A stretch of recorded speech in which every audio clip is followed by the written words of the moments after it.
Hi, and welcome back to Beyond the Monsters. Today I have Natasha here with me. Hi.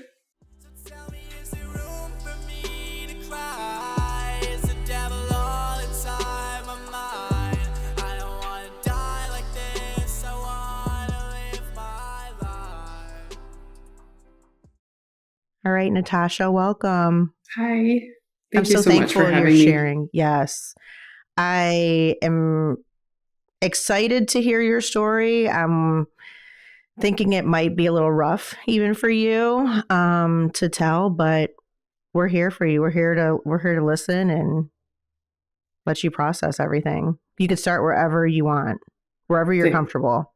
Thank you. I appreciate that. Mm-hmm. It's kind of hard because on my own podcast, we have to break it up into so many small sections because there's a lot to digest. So Yeah, I appreciate you giving me the space and the time to share because it is a lot. it's okay. And so I just so people have like a basic background of what it is. I'm from the FLDS Fundamentalist Latter Day Saints Polygamist cult, infamous by the name of Warren Jeffs. He's currently serving multiple life sentences in a Texas prison for child marriage and inappropriate. What can I say? Like, am I allowed to say You all can the say things? anything Okay. you want. Anything. Okay. So he took child brides as young as 12 and raped them repeatedly in the name of God. I encourage people often to watch the most accurate representation of what it was like. I tell people to watch the Netflix series Keep Sweet, Pray and Obey. They did a really great job of keeping it truthful, keeping it accurate. And so I encourage people, if they want to know more really about what it is, Okay. to watch that podcast, and I'll give them a lot of frame of reference. So polygamy was really started in the 1950s by a man named Joseph Smith. He started the Mormon Church. He's the original prophet. And through his teachings, they believed that in order to reach the highest level, and there's 3 levels of heaven, you had to have multiple wives in this lifetime. And they eventually ended up and settled in Utah. Joseph Smith was actually murdered because of his beliefs. And so the next prophet moved to Utah. 50 years later, and when Utah was trying to get statehood in the late 1800s, the federal government was like, you can't have polygamy. That's not legal. And so in order to gain statehood, the Mormon Church then outlawed polygamy and made it illegal. And those that still believed the principle left and started their own church and continued on with polygamy and all that stuff. And then the mainstream Mormon just continued on with theirs, and that's what they are today. Okay. And in the 1950s, there was a lot of police interaction. In fact, children were removed from the polygamous compound down in southern Utah, Colorado City, Hilldale, Arizona. It's right on the border. And so, because of all that, the children it instilled a lot of fear. And so, the wives had to be separated, men were arrested and put in prison. And because of that happening, we were always taught to be very secretive. We're not allowed to tell that we had multiple moms, or if we interacted with anybody from the public. It was always very secretive, it was private. And I think that fostered a lot of the abuse that happened because it was all based in secret. And as I'm learning and connecting actually with cousins that I've never even met, because my grandfather Jeff's, he had 62 children. And my grandfather Wayman had over 70 children. And so when I say I have thousands of first and second cousins, and 95% of them I've never even met. What does that look like in a household then? When you say multiple moms, like in your household, what did that consist of, if you can share? Oh, yeah, absolutely. Okay. So I had 3 moms growing up. Susan, Sherry was my mom, and then Martha. And they're all arranged marriages. My dad was home on his way home. He was drafted into the Vietnam War, and they picked him up on leave, and they were on the way home from the airport, and they told him in the car, "You're getting married in 3 days." Yeah. To a woman he had met once. Didn't even know. No, yeah. Oh gosh. And Susan, yeah, is her name. And They got married 3 days later. They moved to Colorado, where he had to finish out his contract for the military. And immediately they started having kids. In fact, my dad told me, because they're not taught how babies are made, like you're just expected to figure it out. And he told me, he's like, the night of their wedding, they just gave each other a little peck on the lips and they just went to sleep because they didn't know each other. I mean, how are you supposed to be intimate with somebody you don't even know? Right. Yeah. And he said it was about a week before they were intimate, when that makes sense. And they grew to love each other and they started having children, she had 5 kids in 6 years. Oh, geez. Yeah. And that's the normal way. Wow, that's a lot on your body. Yep. Let alone mentally, I'm sure.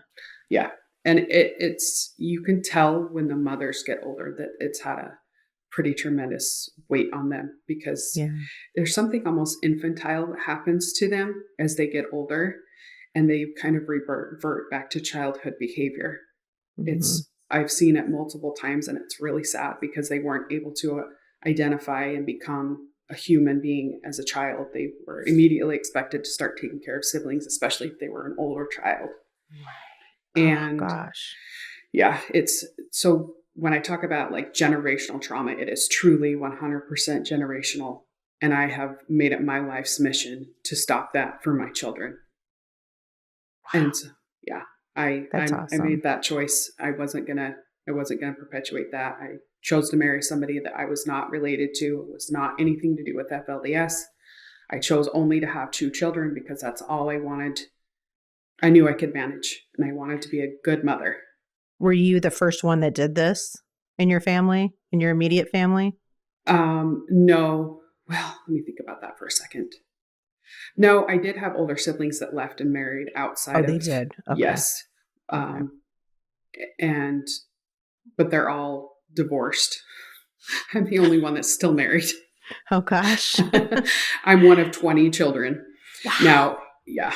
So the first wife Susan had, and I apologize if I jump all over the place. No, you're okay. You're okay. There's a lot. And I haven't even touched the surface here. Yeah. So Susan had 11 children. My mom had 6, and then the third wife had 3. And believe it or not, 20 children is actually a small family. When there's 3 wives, there's usually, I would say, between 30 and 50 children. In a typical polygamous family, when there's 3 or more wives. It's like, how do they even afford it though? When they're so young, when they start, is it just like family money? No, Wow. they just learn to live very frugally. Oftentimes when the older kids are old enough to start taking care of the younger siblings, then the mom goes to work. Yeah. So the kids are even living only for the family. Yes. And it's really quite sad. And so these children are being parentified as young as 6 years old or younger, because they're forced to take care of their younger siblings, because they're just pumping children out as fast as they can because they believe that's what they're supposed to do. But also in polygamous situations, it becomes a competition between the mothers. Because the more children you have, the more higher regarded you are, the more servants you're delivering unto heaven. I mean, it's such bullshit. Wow. In my opinion. Major brainwashing. Oh, yeah, 100%. Yeah. And these women are having more children than what their bodies can handle, what they can handle mentally, and the children are suffering because of it. I'm sure. And I've seen it time and time again, and it is absolutely rampant amongst polygamous families. And the resentment that grows between those wives because of the jealousy and the insecurity, because of this bullshit principle that they're taught. Mm-hmm. And it literally breeds toxicity within the home. Of course. Wow. And so it's so sad because it's all about men and what they want. There's no regard for how this is affecting the women in their lives. It's like, nope, I need more wives so I can get to heaven. And these men that end up with dozens of wives, and it's gross. I really do think it's gross. And my grandfather, Wayman, was marrying girls that were, now my grandfather Wayman did not marry underage girls.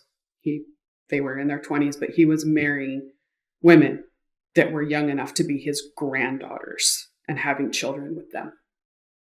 Yeah, it's so Oh wrong. God, it like makes you sick to your stomach just thinking about it. It does. It And you had to live it. Mm-hmm.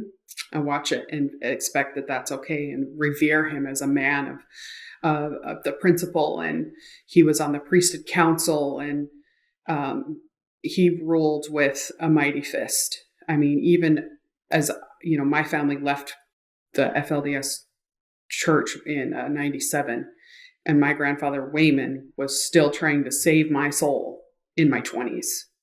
And I'm just like, there's nothing you can say to me that would ever make me think that what you guys do is okay. Ever. What made your mom and dad say, or I should say your moms and your dad say we're leaving the church? Okay, so in the late 1970s, there was a major split. So as a term of endearment, you always called the prophet, whether you were related to him or not, you called him Uncle so-and-so, just as a term of endearment and respect. At the time, the prophet was Leroy Johnson. And my mom said he was a good man. He had a kind soul. And he was getting of old age because they served until they died. And there was a split decision on who they thought should be the next prophet. And Roland Jeffs, my grandfather, said I should be the next prophet. And then others believed, no, you're not. And so there was a massive split. And that really affected my family because that meant my dad's side of the family and then my mom's side of the family, like huge split. Oh, okay. Yeah. So it caused a lot of contention for our family. Obviously, this was before I was born. And so because my dad was the head of the household, we went with and started going to church at Grandfather Jeff's house and following his teachings. Now, my mom still had interactions with her parents and things like that, and we still visited them. But we were then following Grandfather Jeff's. And my mom has kind of always been more of a black sheep. She was very kind of a rebel. And after she'd been married for a number of years, she kind of developed her own identity and was wearing makeup and pants and wearing the color red and getting, because when Warren started to take control, you weren't supposed to wear the color red. Yeah. And so she kind of was developing her own identity outside of the church. And so because she was more of a free thinker and she had a lot of influence over my dad, because her and my dad really did love each other. My mom asked to be placed with him, and they really, truly did love each other.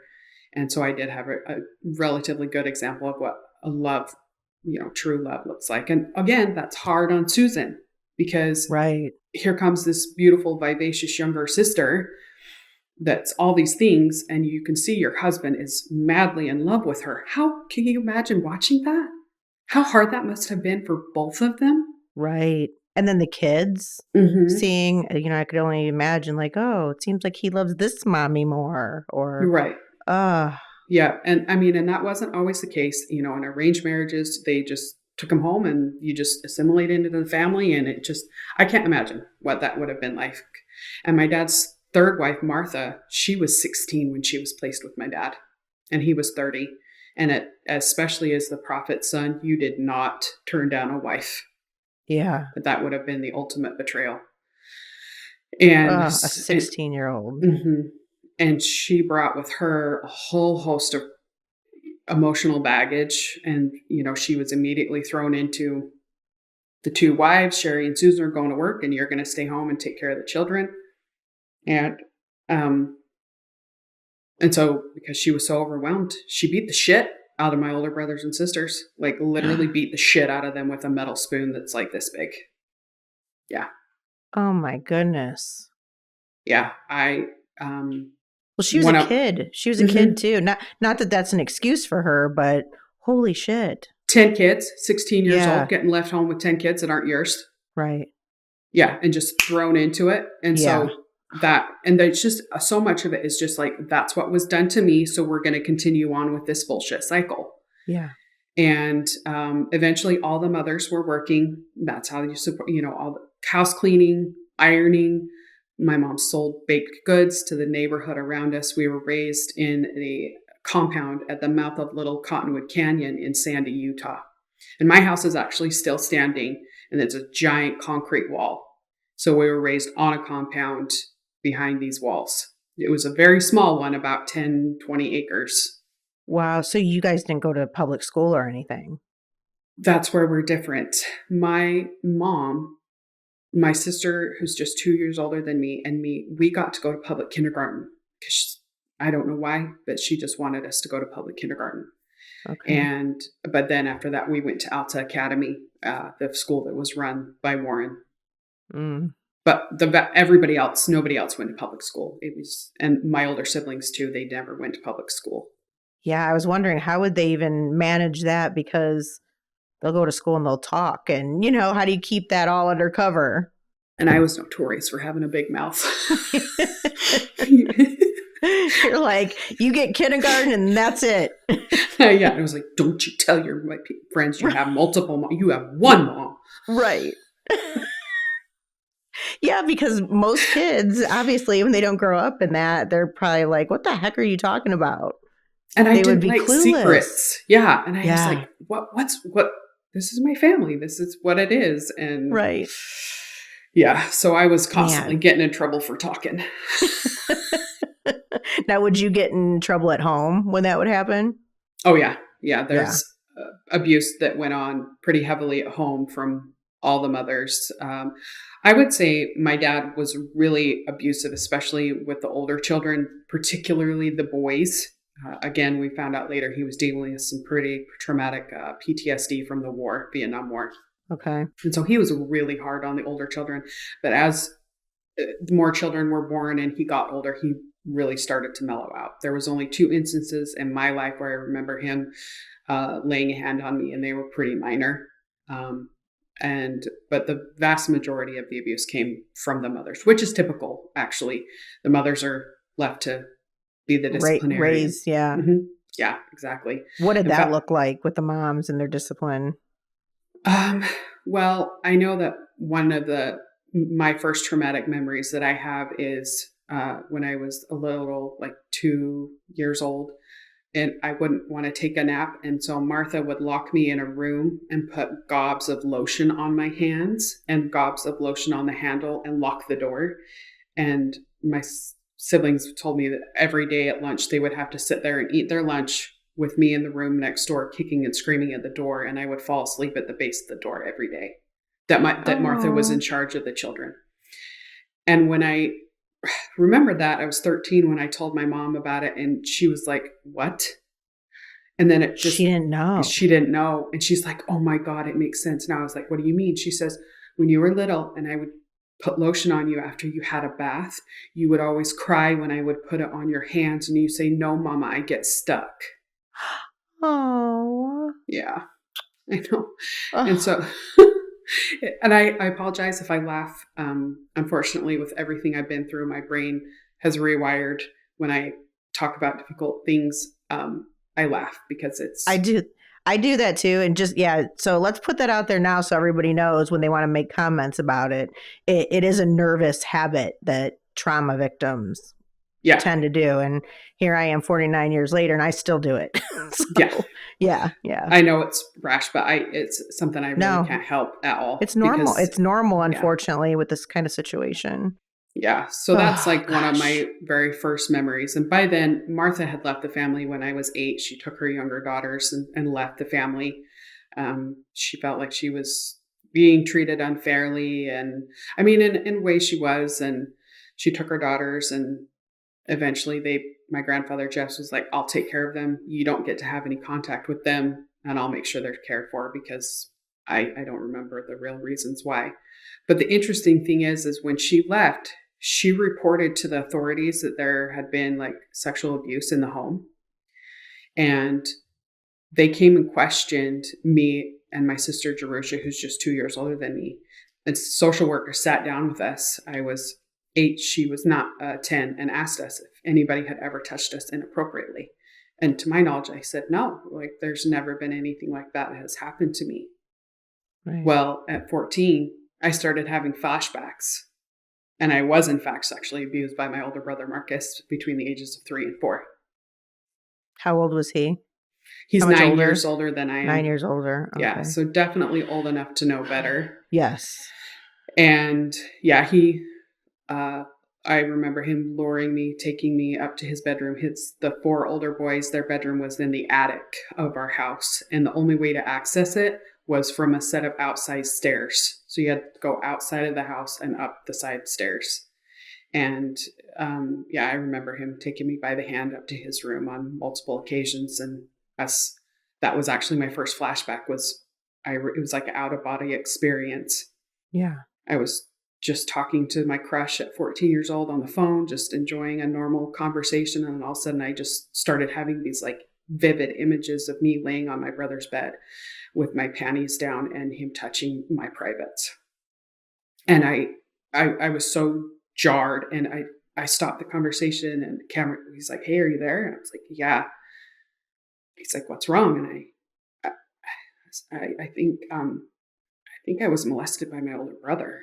And he's like, "What?" Yeah. And I start crying and sobbing, and this poor boy. And so I saw him the next day at school, and he told me again and again, "Please talk to somebody. This is obviously something that's very traumatic for you." And I never told anybody for, I think it was about 6 months to a year. And I started to become extremely suicidal. And by this time, my family had, so again, sorry if this is bouncing all over the place. You're perfect. In 1997, my niece, my oldest brother, Clayton, his 6-month-old daughter died of SIDS. And so sad. And so in an effort to try and heal and come together as a family, and he had left the church and had started his own life and had children, and we were trying to come together as a family, and several of my other siblings had left. And you're not supposed to communicate with your any family members that leave the church. They're called apostates, and they're like the worst of the worst because they know the truth and they chose to leave. So you're not supposed to have any communication with them. But being the tight-knit family that we were, they were still welcome in our home every Sunday for dinner. Oh. And so in an effort to try and heal, losing a granddaughter and a child, we were having a big 4th of July celebration, and Warren was spying on us. He had his spies, and they were climbing up the mountain and watching us with binoculars. They were driving past our house. Stop. Yeah. Because he lived on the compound too at the other end. Okay. Yeah. And a lot of my older siblings smoked cigarettes, and my dad had a rule that you couldn't smoke cigarettes on his property. So they had to go out to the street. So then, of course, Warren's driving by, seeing a whole bunch of people on the street smoking cigarettes. And, that's bad. Yeah. Goodness. Yeah, it was nuts. And so the following Monday, my dad had his monthly tithing meeting where they give money to the church, 10% of what you make. Okay. And my grandfather says, "I'm under the impression that you've been harboring Gentiles or apostates in your home." And my dad says, "Well, if you mean my children, then yes." And my grandfather says, "You're not supposed to do that. You have to choose your church or your children." And my dad said, "I choose my children." And he did? Mm-hmm, which is shocking. They don't do that. Yeah. Absolutely do not do that. And my grandfather says, "Well, and you have lost your priesthood. You are hereby stripped of all your priesthood holdings, and any of your children that choose to stay, your sons, if they want to leave, they can still be a part of the church. But anybody that leaves with you, you're stripped of all your priesthood holdings." And it was devastating for my dad because that was everything he knew. He lost, in the course of one day, we lost everybody, our entire extended family, and our uncles live right next door. We spent time with them every single day. Our cousins, everybody, completely cut off. We lost everything. Wow. And they all just followed it. Yep. And cut us off, and we could not speak to anybody. They were not allowed to speak to us. We wanted to speak to them, but and it was so sad to see their little eyes peering through the fences, and they would watch us because they would want to be part of our fun parties and things like that. Yeah, it was really sad and really hard. So we all kind of grappled with like a lost sense of identity because that was all we knew. Right. And grieving everyone that you basically just lost, just like completely losing them. Oh, wow. What does that mean exactly when he was stripped of, I forgot what you called it. Stripped of his priesthood. Yeah. What does that mean exactly? So as a young man is coming up in the church, I'm not sure what age it is, but they start to receive like priesthood is what it's called. Okay. Different levels of that, and they are taught certain things, and because men are superior to women. Women are chattel, and men are to be the leaders of the household, and you are to obey what they say to do because they have the priesthood, and it's like this ceremony that happens as they work through and this is still taught in the Mormon church, these different levels of priesthood. And so, and you have to follow the teachings and be a religious and righteous man in order to gain the highest level of the only man that gets the highest level is the prophet, but there's the lower levels, and I apologize, I'm not familiar with what all the levels are. No, that's okay. I was just curious. Like, so basically, it's like no one respects them anymore. No one thinks anything of them anymore. They're done in the family. Okay. Yeah. Okay. And my dad had a huge loss of identity and went through a really, really dark time, and was not long after diagnosed with PTSD. And that's when we found out like all this stuff about the Vietnam War. And it was really sad. Wow. He was probably really struggling. Yeah. So between I would say 95 to 2005, 2006 was a really, really difficult time for my family. There was so much happening, losing the church, our parents splitting up, divorces. I mean, there was so much happening in that 10-year period. I genuinely don't know how we all survived. It was absolutely insane. It would take me 27 years to tell you. Yeah. We were all just doing our best to survive. That's when I started remembering about my abuse. I had siblings that remembered about being abused by my uncles. Siblings were getting married and then divorced. We left the compound. I think it was 2000. Warren instructed my uncle next door to buy our home to get us off the compound. I mean, we wanted to go. My parents were trying to sell the home, but it was like this white elephant of a home that would only work for a polygamous family. Right. Because in 95 or 96, my dad had to split it down the middle and make it a duplex because our moms were fighting so bad.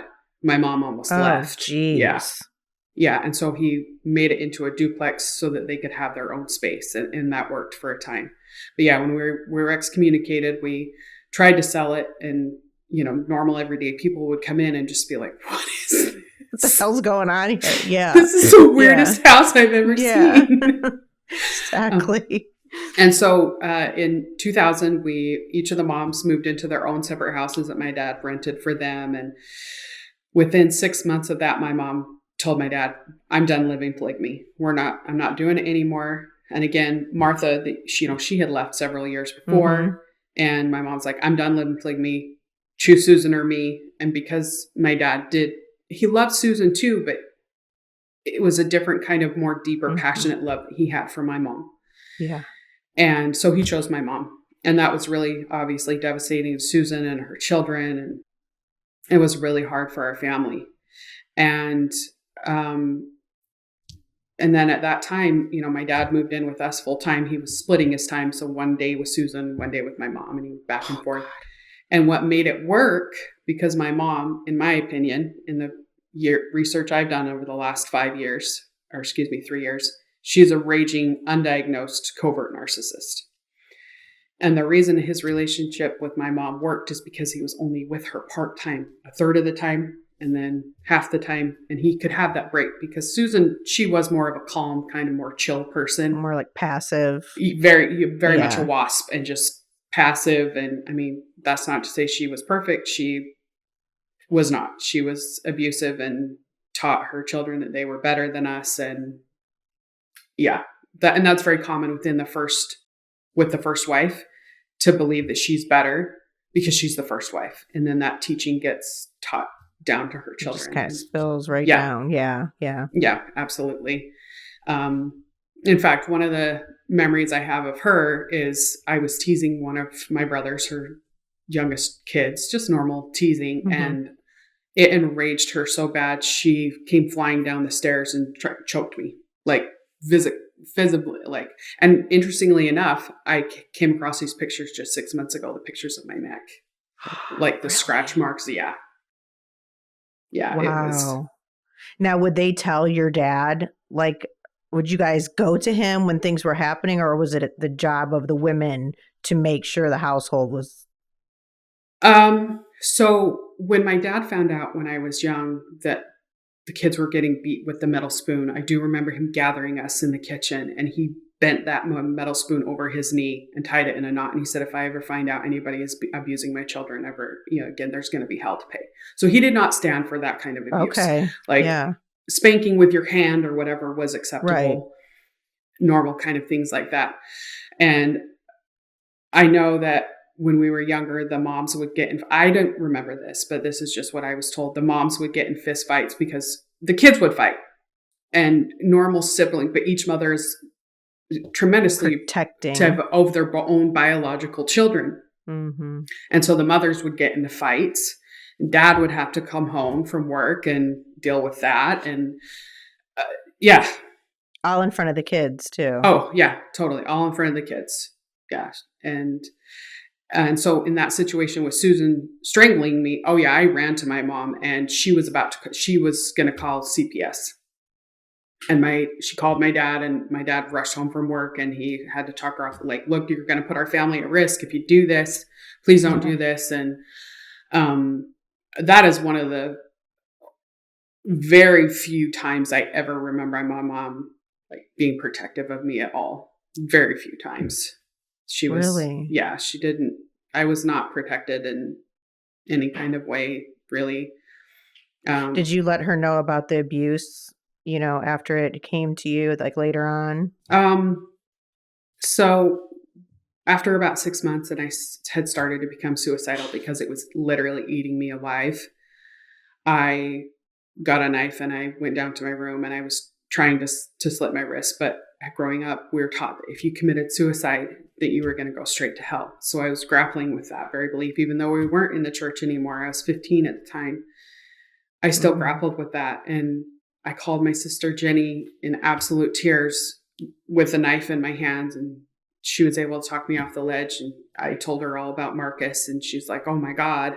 And what you have to know about Marcus is he was like the perfect son. He was like one of the golden children. There's a few in the family.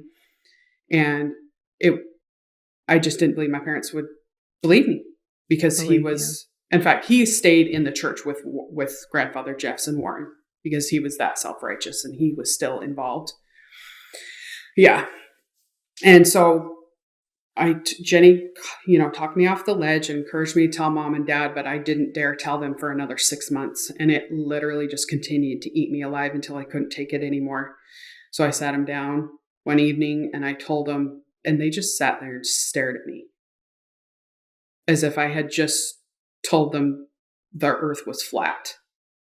Yeah. And they started asking me all these questions. Were you scared? Why didn't you tell us? Yada, yada, yada. And I'll never forget my dad, as I'm sobbing, literally just drenched in tears. And my dad said to Sherry, my mom, Sherry, go comfort your daughter. Like, she couldn't even do that. He had to tell her. Yeah. And so again, this is one of the very few times I remember my mom actually caring and being what a mother should be. And so the next day, my dad called Marcus, and he admitted to it. He did. Mm-hmm. Yeah. And my dad told him to write me and my mom an apology letter. Why my mom deserved one, I don't know. And then that was that. A few weeks later, I came home from school. My mom's in the bathroom doing her makeup, and she says, your letter from Marcus is right there. I'm like, oh, okay. She just said it like that? Yep. Just doing her makeup. And so I took it, went downstairs to my room and read it and sobbed. And I couldn't believe what I was reading. He apologized, and he had daughters now. And but one thing he said that I will never forget is he said, we both know that there was no real damage done.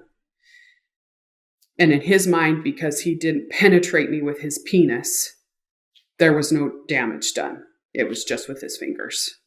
Now your apology means absolutely nothing after that. Yep. Yep. That's that narcissism. Yeah. Yep. And it was never spoken. My mom never asked me about the letter. My dad didn't. It was never discussed ever again. And I was left to deal with that trauma on my own. And I kept journals, and it's really sad. I read them recently, and it really breaks my heart to realize that 15, 16-year-old me was just left to deal with it on my own. Yeah, like little you just wanted someone to be there, And I even to asked, see you, right. acknowledge what had happened. And See, and as I talk about this, I start shaking. okay. It really stirs up a lot in me. And I even asked my parents for help. I even wrote them a letter. I found a letter that I had typed up and written to them. This was just a few months after I told them, and I was apologizing for doing something. I don't know what it was. And I had written in there that I have a lot of things going on inside of me that you'll never understand. It's a lot to deal with. It's a dark hole. I've talked to the bishop, because by then we were trying to assimilate into the mainstream Mormon church. Mm-hmm. And I asked the bishop, he was an actual doctor. He recommended that I needed help. So again, it's like this repeated request that I had, please help me, and just nothing. And I realize now it's because my parents were so involved with their own bullshit and trying to save their marriage, because their marriage was falling apart. It doesn't excuse it. It doesn't excuse it. But it's just retrospect, hindsight. I look back and I go, okay, because they were so wrapped up in their own shit, they couldn't even be there for me. Yeah. Yeah, it's an unfortunate truth a lot of times, but it's like you said, it's still no excuse. Yeah. And then by, 2001, July of 2001, my dad decided he didn't, after being with my mom full time for 6 months, and they were fighting a lot. I'd never heard them fight so much. My dad came home from work and he's like, I want to go back to living polygamy. I can't do this full time with you anymore. Oh boy. Yeah. My mom's like, no, I'm not doing polygamy anymore. And, I think even my dad was just going to leave altogether and just disappear. Again, he was still dealing with PTSD and all that stuff from the war. Yeah. And according to my mother, which I don't know if this is true, she encouraged him to go back to Susan to finish raising the 3 boys that she still had at home, which he did. And that night, I remember coming home from school and I saw them sitting outside way in the back of the yard talking. And he's not supposed to be home from work. It was 3:00 in the afternoon. And then I went down to my room or did my chores or went to work or whatever, probably went to work. And then I came home, and at 10 or so at night, I'm walking up the back steps to get a drink of water. And I see my mom sitting outside in the dark alone. And I walk out and I said, Mom, what are you doing out here? I said, where's Dad? Because it was her night with him, or obviously. And she looked at me and said, well, I guess you complained to your dad one too many times about me, and so he left me because of you. I said, excuse me? I said, I had nothing to do with how, I'm 16 years old. And I said, I had nothing to do with how your marriage to Dad went. And she said, wow, good for you. I know, I'm shocked that I had the courage to say that to her. And then she followed that up with, well, you don't have to take all of the responsibility, but you're going to take some of it. Can you imagine saying that to your 16-year-old daughter? No. I don't think she just didn't have a clue in general. That's the raging. And her narcissism. I mean, yeah, she can't take all that on herself. It's not her fault. Are you kidding? No. And wow. Yep. And I came home from school the next day, and there was Dad packing up all of his things, and it was so sad. And I didn't know this at the time, but I, gave him a hug and loved on him, and I had to go to work. And my younger brother, Ward, who's the next after me, but there's a 9-year age gap between us. As they were standing there in the mom and Ward and Shaylin, our baby sister, so Ward would have been, I think, 8 or 9, and Shaylin would have been 3 or 4. And they're standing there in the front yard watching my dad pull out with all this stuff. And My mom said to them, your daddy doesn't love us anymore and he's leaving. And his kids, you're going to believe that. That's your mom. Yeah. And she's telling, oh, God.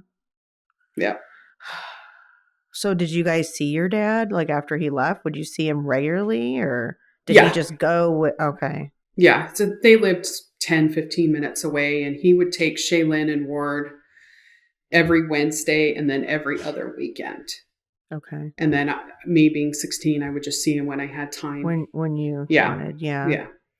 And within 3 or 4 weeks, my mom had a boyfriend. It was her best friend's brother-in-law or something. Yeah, had a boyfriend. No shit. Yeah, that was fast. Wow. Yeah. She didn't waste any time. Nope, absolutely not. Yeah, and did she stay with that person for a long time? Do you think it was like just a rebound? Let me see what this is like, kind of thing. Oh, it's definitely rebound. I think the relationship lasted less than a year. Okay. But he had 5 kids of his own.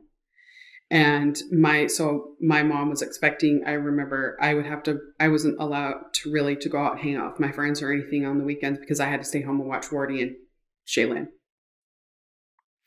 And I remember one time I think I watched his 5 children and 7 kids. And they were such little assholes. I told her I was never going to do it again. Oh God, I bet. She was so mad. When you stood up to my mom, I mean, if you want to experience like true rage, stand up to her. She hates it. Right. Absolutely hates it. And I started to get in trouble a lot starting probably around the age of 9 or 10 because I was starting to develop my own and learn to stand up for myself. Yeah. And when Martha left, her oldest daughter, Jessica, her and I were best friends. And we did everything together. And I lost my best friend. I shared a room with her, with Jessica and Vanessa, like 3 little girls. We just always were together, playing Barbies. I lost. And she was like the only sense of safe that I had was with Jessica. Yeah. Other than the lotion thing, I don't remember Martha ever beating me or anything like that. Because I was close in age, I remember her taking me with her daughters to do things all the time. So that's still so fucked up. The whole lotion thing, like what? The lotion incident. Like who even comes up with that? Like I don't know. God, if I was you, I'd never want to touch lotion again in my life, I think. God. And here I am starting a soap business with tallow. Are you? Yes. It's awesome. And so now I slather the shit out of my hands with lotion and tallow lotion. God. And I'm like, you have to laugh, right? It puts the lotion on its skin before it gets the hose again. That was going through my head, but I wasn't dare going to say it. Oh, girl, you could say it. My family and we have the most sick, twisted sense of humor. God. You cannot bury as many family members as we have and not have a sick sense of humor. You can never say anything to offend us. Trauma is so fun sometimes. I think I should have become a psychologist because it fascinates me all. I cannot tell you how much. Is that too late? I've read and digested to try and understand my family because it's so insane. And what I haven't shared with people is that I have lost 5 brothers to suicide. Jesus. Yeah. So, trying to get back to this crazy ass timeline. And for those that are wondering, yes, I am writing a book because there's only one way to get all this into some sort of linear progression. You 100% need to. And people have been asking me that for 20 years. Are you going to write a book? Are you going to write a book? And I had started when I was 18 and I found the pages. I had started handwriting a book at 18 years old. Really? Yeah. And it's so sad. Like the things that were in my journals and the things were so sad. Yeah. It breaks my heart. It really does. Whether I'm grateful I kept those, I don't know. But as I read those, my heart breaks for that young girl. Yeah, it's like you just want to go protect little you. Mm-hmm. Yeah. Yeah. But in a way, it's probably not wonderful to read, and obviously not a lot of things you probably don't want to remember. But the positive can be, though, in writing your book, you have a lot of detail there and raw emotion, which I think is super important with the life that you've lived. Yeah. So I think probably in the long run, I'll be grateful. Yeah. So back to the story. Good hell. Yes. We're already an hour in, and I'm literally It's just okay. really that far. That's People okay. are like, get to the good stuff. I'm like, I'm getting there. Oh gosh, you're gonna keep making me laugh. We're both gonna get in trouble. I know for doing it. What is wrong with these people? So in 2000, is when we had our first loss. Clayton, the oldest brother, put a shotgun in his mouth. He was at home with his wife and 2 young children, and they found him in the bathroom. He had been trying to commit suicide for years.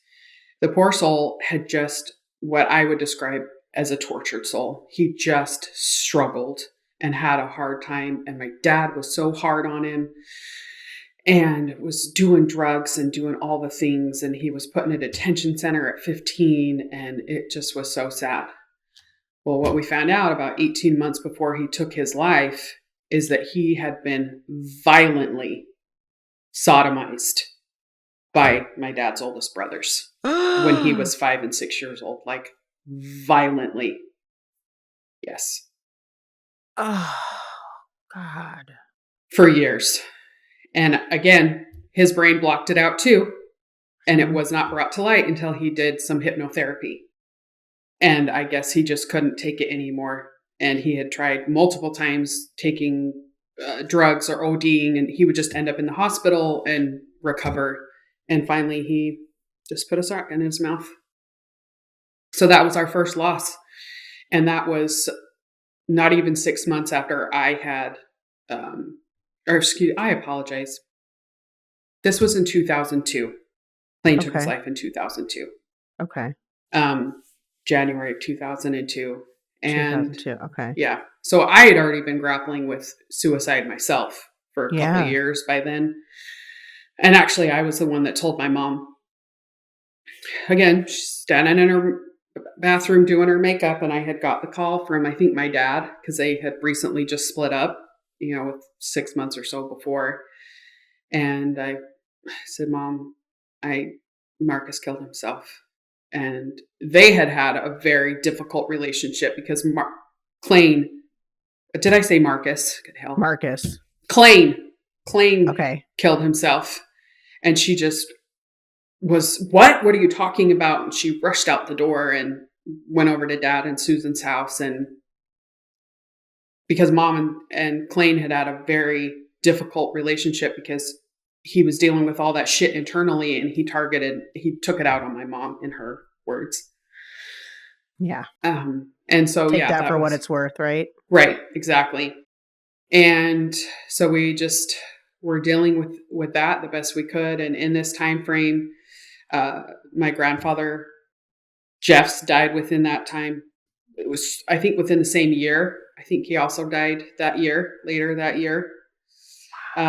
My dad's the only one that went down to his funeral, I think, of those of us that were out of the church, because I still had a couple, Marcus and my brother, and then Brenda was still in the church, and then Martha and her 3 daughters were still in the church, and she had been reassigned and married to another man by then. Oh my God, that sounds so terrible. They're reassigned. Yeah, they're just, here you go. We're just going to draw a name out of the next hat. One. Yeah. Right, yeah. And they're not allowed to acknowledge their father. And this is all shit that Warren would do when men were stripped of their wives and reassigned to another man. And that man was now their dad, and they were not allowed to talk about their dad. And Warren has done so much damage to people's families. So he took the bio dad out of the house and put some other man in there and says, this is your dad now? Yep. And the man was told to leave and go repent from afar, is the words that he would use. Yeah. And sometimes that happened more than once. the man would then be deemed unworthy. So as Warren was coming up in power, and anybody that would oppose him, he would kick him out. And so sometimes these women were reassigned multiple times. Oh my God, these poor kids. Yeah. All of you. It's just. I'm so grateful that never happened to me. Yeah. But in talking with some of my cousins, it just is so horrid. Absolutely horrid. Oh, and Warren's kids are coming out about the abuse that they endured and the trauma. Like, some of them have started their own podcasts and are sharing publicly. And like, I'm just listening to them like, oh my God. Yeah. The actual psychological warfare that he did on his own family is just uncanny. Yeah. We were watching all this from afar, thankful that we were out. Yeah. And slowly some of our cousins started coming out, and, you know, we would try to help anybody that came out, because you lose everything. Yeah. And all sense of community. Your dad, when your brother committed suicide, did he blame himself at all? Did he take that hard? Did he take to heart anything he was saying, like in the abuse that was done by his own brothers to his baby? It wasn't talked about. Kind of like with yours. Yep. It was just not talked about. And my dad, as the years went on, he couldn't face the hard things. He became kind of where he would exist, what we called in Disneyland mind, especially in the later years of his life. He could not face the hard things. It would just get swept under the rug. And I think it was just too much for him. And Susan's that way too, because 4 of the boys that have committed suicide are her biological sons. Oh, Lord. They were the first 4. So Clayne, David was in 2005, Corey, November of 22, and Brandon was in April of 23. Yeah. And those were all her biological sons. But for the siblings, it was the same. We all grew up together. There was no distinction. And because people are, well, was he from your mom? Does it fucking matter? It doesn't really freaking matter. Whose vagina they came out of? Yeah, exactly. Exactly. I mean, still to this day. People are just ignorant. Yes. I have cousins. Well, it's from your mom. It makes me so livid when people ask. I have heard the most fucked up shit out of people's minds of these funerals that I've attended in the last 3 years. You would not believe the kind of stupid shit people say. It's like, do you hear yourself? Let's hear it. The morning after Corey committed suicide, I went over to see my very dear friend. She was married to my cousin. And he's kind of like, I'm a personal coach kind of guy. And he says to me, did you guys know? No, we didn't know. He said, well, if there's anybody else in your family that's suicidal, I will happily coach them. The morning after Corey died. Hence, people don't say shit like that. I mean, that one sticks in my mind. Is always real. Yeah. You're looking for business out of my family? Yeah, you're amazing. Right. Way to go, guy. So David, and I didn't know Clayne very well because he was 13 years older than me, and he left the home when I was very, very little. Okay. But David, he was the heart of the family. He was just this kindest, sweetest soul. And he, along with Jenny, who was the next born after him, they raised us during the summer months when our mom would be gone to work. Like 10, 12 little kids at a time. They were in charge. They were like 15 and 13 at the time, in charge of a whole gaggle of little kids. So we kind of good to you guys. Yes, Jenny and David were very good to us and very kind. And so a lot of us kind of really had a deep adoration for Jenny and for David. And David began to struggle. He broke his leg at some point, and so became addicted to drugs and was battling addiction and alcoholism. And he got married, and his wife cheated on him and got pregnant with a baby. And she lied to him and told him it was his. And about 3 months into the baby's life, he found out that it was not his, and it just wrecked him. He wanted Yeah. so badly to be a dad.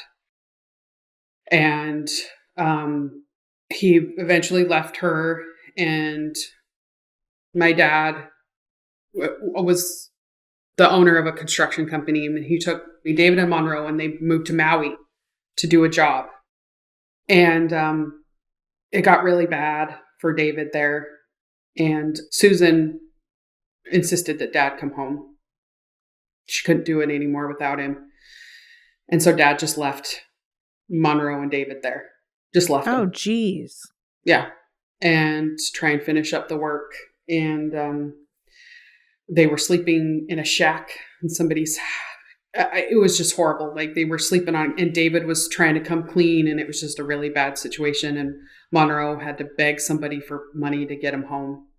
They came home, and David's wife, they hadn't gotten divorced yet, she suckered him back in, and he wasn't home a week, and he died. It was the coroner report said heart failure secondary to overdose. But in looking back and speaking with Monroe and the circumstances, but it all just, and the family history, in our minds, we believe it was a suicide. Right. He was how old when he passed? Here's the crazy thing. Clayne, David, and Corey were all 28 when they took their lives. Corey specifically waited until he turned 28 to take his life. Yeah. And David's death just wrecked us all. It was nuts. Absolutely nuts. Because he was like a parental figure to you guys too. Yeah. Yeah. And everybody loved and adored him so deeply. So deeply. And in this time frame, so 2004, so right before David died, I had attempted suicide. Not even 6 months before. My relationship, he's now my husband. He's an amazing man, but in the beginning he was an asshole. First 5 years was pretty rough, but he had abruptly ended our relationship, and I was madly in love with him. I was 19, and I knew that my sister kept a gun, and I knew she was going to be away from the house at this particular afternoon. I drove over to her house, and I got the gun, and I sat out on her back porch, and I'm just sitting there crying, and I put the gun to my head, and I pulled the trigger, and it didn't fire. I was like, wait, 1 minute. I was down at it. Oh, yeah, the safety. So I flicked the safety, and right at that moment, Jenny walked out. And I don't remember doing this, but she told me I pointed the gun at her because she startled me. She was able to get the gun out of my hands and talk me down. And I know that it was kind of a blur. I know my dad showed up. They were going to have me committed. I remember talking to some psychologist on the phone. I don't know why. I just wasn't put into I wasn't committed. I don't know what happened there. And I was just sent home to my apartment by myself. Yep. It's definitely not the smartest thing for them to do, to allow that. And I called my best friend, and she came and spent a night or two with me to get me through. And then I just carried on with my life and tried to get through. And then David died, and it just continued to snowball. Spiraling even more. Absolutely. After him. Yeah. Spiral. And I remember this deep darkness that I always had. And in reading through my journals, I guess the first time I ever considered suicide, I was 11 years old. Oh, God. Yeah. So even before I started having the flashbacks. So it just was something that was eating away at me from the inside, and I didn't know what it was. Obviously later as I realized, and I think the biggest thing for me was that it wasn't that I was just abused. It was that I was left alone to deal with that trauma. And I was never given any kind of support for it. Right. Now, when my brother Brent came out about his abuse, like with Warren had abused him, a foundation was started, and this amazing psychologist opened up his practice for children coming out of the FLDS. And so we were able to get therapy. Okay. And so I was able to get some therapy through him, Dr. Beal. I'll never forget his name. And he helped me a lot and got me through. I was still seeing him when David died, and that ultimately gave me a little bit of time. Yeah. In 2006, again, his name is George, my husband. Our relationship was very back and forth and off and on, and it was really, really hard on me. I was in school full time. I was working full time. I just had a lot on my plate. Mm-hmm. Continued family drama, just every way you turn. It was just awful. And I remember I just couldn't do it anymore. This is fall of 2006. I just couldn't do it anymore. And I had 2 partial bottles of Percocet and Lortab left. And I decided I was going to take those. I'd also gone to Lowe's and I picked up a box of rat poison. And I proceeded to shovel. I swallowed all the pills that I had, and I wrote a suicide note. You could see tears on the page as I was writing it. And then I proceeded to shovel just handfuls of the rat poison in my mouth. And I remember just laying there in my bed. I was living with a roommate at a time. She wasn't home. And I went in the kitchen and I got a knife, and I still actually have the scar on my wrist. I was digging because I wouldn't die. I was pissed because I just wanted to die, and I wouldn't die. And I remember digging that knife into my wrist, and it wasn't sharp enough to do much damage. And so I went to bed, and I got up and went to work the next day. You just went to bed after all that? Yeah. And I think at this time is when I don't even know how you're here. I don't know. I shouldn't be. 100% should not be. Wow. Yeah. And I think at this point is when I told George. I can't remember if we were actively in a relationship, but I know we were. I'm not sure where we were at relationship wise, but I remember telling him, and he wanted to have me committed. But I was so committed to ending my life. I said, look, you've got a choice here. You can have me committed. I'll just do what they're going to do. I'll get out and I'll do it again. I will do it again and again until I'm successful. Or you can just let me make this choice on my own free will. I'm making this choice to end my life. I'm done. You let me do it on my own terms. Those are your choices. Either way, you're going to lose me. And he respected my decision, as hard as that was for him. And my husband is very strong and he does not cry.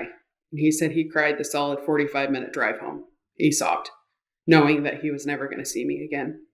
And so I had 33 Lunesta sleeping pills, which is like some of the strongest on the market. Mm-hmm. Swallowed the whole bottle. This is just 48 hours after I had just swallowed all the other pills and the rat poison, and just laid there in my bed and waited to die.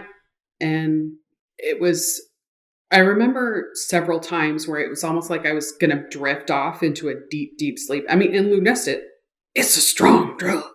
Yeah. I don't even know if they make them anymore. I remember drifting off like I was going to slip into a coma, but it was almost like somebody was like hitting me with a defibrillator. I would just be like, and just be like, okay. And then crying. Why am I not dying? And that happened 3 separate times. And after the 3rd time, I remember feeling somebody there with me. And it was David and Clayne. They were there with me. 100% know it was them. Bringing me back to life. And at this time, it was about 4:00 in the morning. I called George, sobbing. Obviously, he's surprised I'm calling. Right. And I'm like, I just won't die. Why won't I just die? And he tried to console me. He said, try to get some sleep. I'll be there in the morning to come get you. Which he did. I don't remember a whole lot of this day. I was still very stoned, obviously, from that much drugs. Yeah. I'll never forget, it was Halloween that next day. And I just went to work. I just continued on. Like nothing had happened. If that doesn't tell you you're supposed to be here and there's a lot more for you to do, I don't know what else would. Holy shit. Yeah, after that, I realized, okay, I'm not supposed to die by my own hand. So at that time, I really did a lot of internal work, and I had actually started with a new therapist, and I had seen him the week before. And I went back a few days after I had had these 2 attempts. And he's like, I'm happy to see you here. I said, well, what do you mean? He's like, I didn't expect to see you. I was like, how did you know? He said, I could tell. And I said, how would you have known if I was successful? He says, I was checking the newspapers. And so I went to work for myself and really did a lot of therapy and worked really hard to get myself to a stable place. I never, in all this time, was never on any antidepressants at all. I was raw dogging this shit. Wow. Yeah. Did you find yourself thankful later? Once Yes. you were starting to heal, just like, Yes. wow, how did I ever get to that place? I knew how I could get there, but I knew that I just reminded myself I was meant for bigger things. There's a reason I'm here. And I just continually reminded myself of that. Finished, stayed committed to work and to school. I graduated from college. George and I ended up buying a house together, and our relationship really cemented, and he became my safe place. And he also provided some healing for me, because our relationship, when he finally pulled his head out of his ass and realized that I was the one he wanted to be with, he became a safe place for me. And I love that. Yeah. And he really has just become the most amazing husband and father to our 2 beautiful children. We had a daughter in 2011 and then a son in 2013. And when my daughter was born, within just a few days, I'm looking at her and I was like, this is what I was meant for. And for the first time in my life, I knew this was my purpose. I had found the one thing in my life I was meant to do. And just being a mother was so beautiful. I got to stay home with them and just be a mom. And it was so beautiful. I loved it. It was hard. George traveled for work a lot. Right. But I did it, and they were so beautiful and so amazing. And still to this day, they're just the most amazing kids. And we worked really hard to stop any kind of, because my husband comes from a very traumatic background as well. Okay. And we have fought through the tortured of the damned. So I imagine it like this. You know that scene in Spider-Man where he's holding back the train full of people? Yeah. That's my husband and I for our children. Holding back our past to protect our children. Yeah. Has some of it seeped through? A little. But none of the big major shit has touched our children. You're breaking a lot of that generational bullshit. Yep, 100%. And I'm so, so grateful for it. And I'm not even done, darling. You're okay. Just keep going. When our kids were young, I realized something's shifted in my family. And I want to preface this all. I don't feel like I'm a victim in any way. I've never thought that. I just done what I've had to do to survive. And I've learned a lot of grace over the years, and learned to observe. Being the 13th in 20 children, I learned to observe a lot. And that's also a trauma response. Mm-hmm. You learn to sit back and watch. Okay, I'm not going to do that. A lot of, as you're being beat to shit, you're watching your siblings be beat to shit. It's just, you never forget it. No. But after having children, I started to notice a difference in how my siblings and my family was showing up for me. You shouldn't have to be a village for your children by yourself. Right. But I remembered how I showed up for my sisters and how their children, I was always there for them and their kids and helping them, babysitting. I just loved it. Absolutely loved it. I waited till I was 26 to have kids on purpose. I wanted to be older. I wanted to finish college. Mm-hmm. But as I had my kids and my family was not showing up for me, I had to pay my mom to babysit my children. And watching her. And the funny thing is Jenny is not even her biological child. But Jenny is the golden child, and she's trapped in that. And I feel bad for her. And I've realized through all of this that I am, quote unquote, the black sheep the scapegoat of the, because I remember as a kid, I would get blamed for things that even though I wasn't even in the room. And again, this is just a lot of learning that I've done. Yeah. Of myself and of my family and of my toxic family cycles. And so as, I'm in the midst of difficult motherhood with 2 toddlers, and I didn't have any support. And my husband and I had always wanted to move out of state. And so we made the decision and we moved our little family across the country to Virginia. Okay. In 2015, we didn't know anybody. My husband had a remote job so we could live anywhere. And it was absolute bliss. And I didn't realize until we had been gone for several months how stifling Utah was and how like enmeshed we all were, and just that weight of my family and all that shit. And to be free of it, it was like, I can breathe. And probably brought you guys closer too. Oh, absolutely. And I didn't realize how damaging our like family cycle with our siblings, how difficult that was for my husband. And I was not a good wife to him in certain times because we were so enmeshed in how we did our shit. And so, yeah, it definitely was very good for our relationship, and we became closer, and it was just 5 years of amazingness. It was just us and the kids, and we'd go to the beach, and it was absolutely amazing.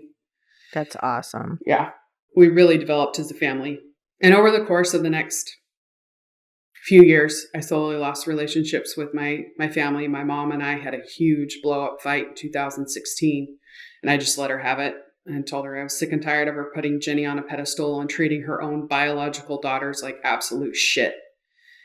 And, her being the narcissist that she is, she couldn't own up to that. And of course not.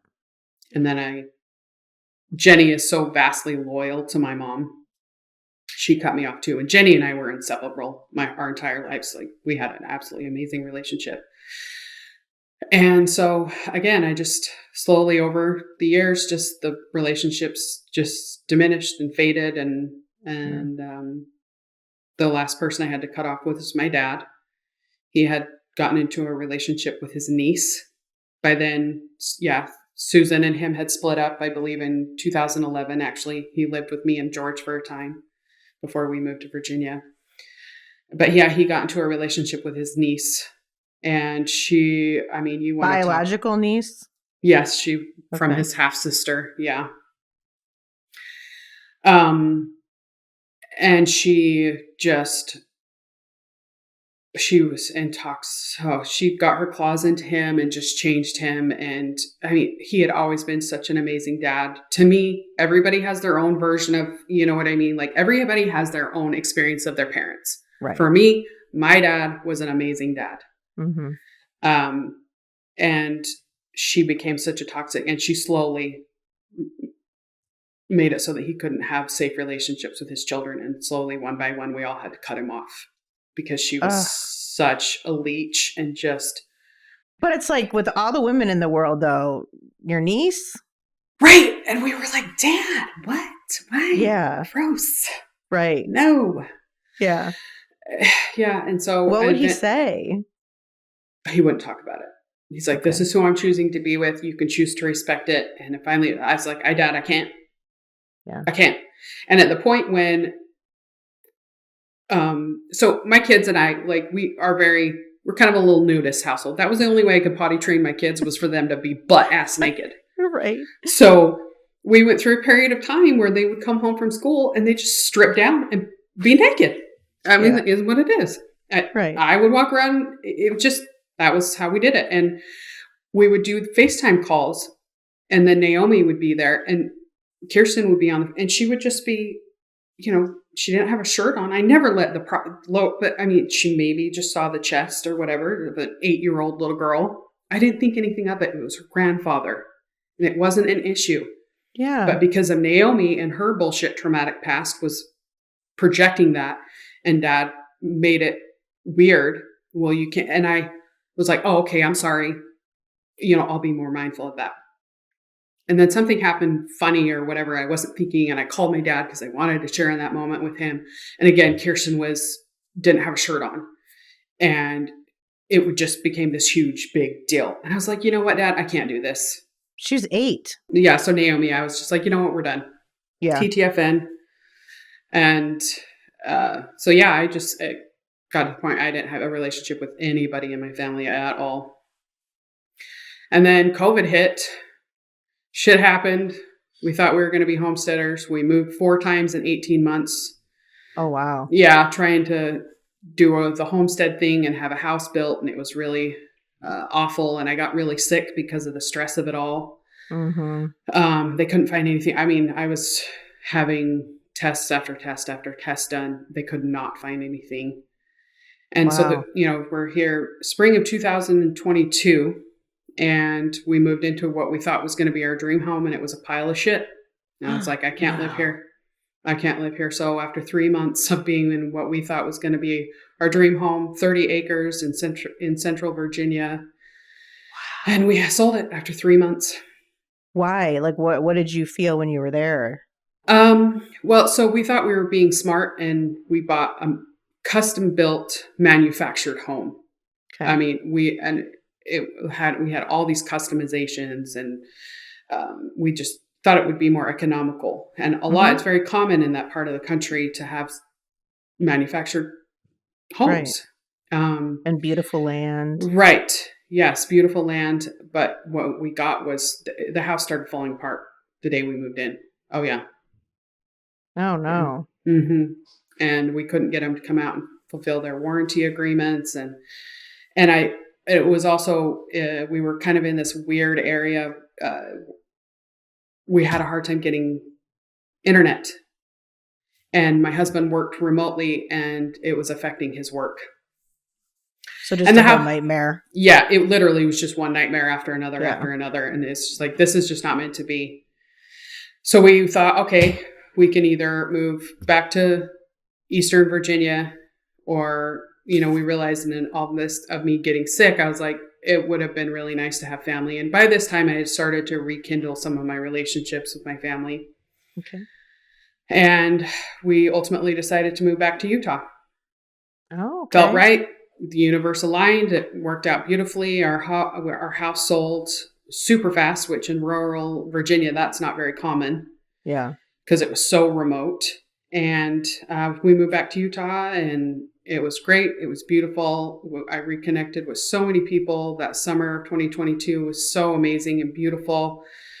And kids started school, and we had finally, for the first time in over 2 years, had some peace, because it had been nothing but just struggle for us, the 4 of us. And we had about 10 weeks there where the kids were in school. Life was beautiful. We were settling into a routine. And I had started substitute teaching at my children's school. And I got a phone call.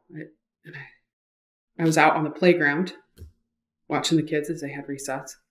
And Jenny, I said, what's going on? And she's like, are you sitting down? I said, no, I'm outside. She's like, I need you to sit down. So I walked over to this chain link fence. And she said, Corey killed himself. And I just grabbed that chain link fence, and I just fell to the ground. And I couldn't believe it. Just in complete shock. There's no way this is real. There is absolutely no way. And these sweet little kids, they were like first graders, came running up to me. Miss Natasha, what's wrong? What's wrong? And one of the other teachers saw me, and she helped me back. And I'm on the phone. Jenny's like, come over to my house. Everybody's coming over.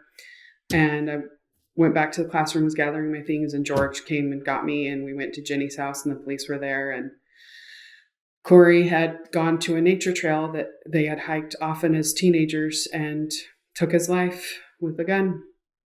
And some hiker had found him. And at 28, right? 28 years old. And he left a very detailed, beautifully written suicide note. He had been struggling for years. I mean, he was the poster child for mental health, because he was severely bullied by the brother that was just older than him, Christopher, who was an absolute bastard to him. And he struggled severely with his mental health. So at 14, he told his mom, I need therapy. And she told him they didn't have money for it, which is bullshit because by then my dad had been approved for like complete or 100% military disability and they had full medical care. It's because she refused to deal or realize that there was anything wrong with her child. And Corey is her youngest. Ugh. And so as he got older and he put himself in therapy and he was so in tune with his body. He did yoga. He did meditation. He was in therapy. He was taking, antidepressants, doing all the right things. Yeah. And he had, in his letter, he explained that there had been multiple attempts before. And he's like, I'm tired. The darkness is always there. And I related to that. I knew that darkness that he spoke about in the week before, through the police investigation and stuff. They had found out he had purchased a big revolver. And he took his life. And the one thing that he wrote at the end of his letter is, and he expressed that it was nobody's fault. There was nothing any of us could do to save him. He was just tired.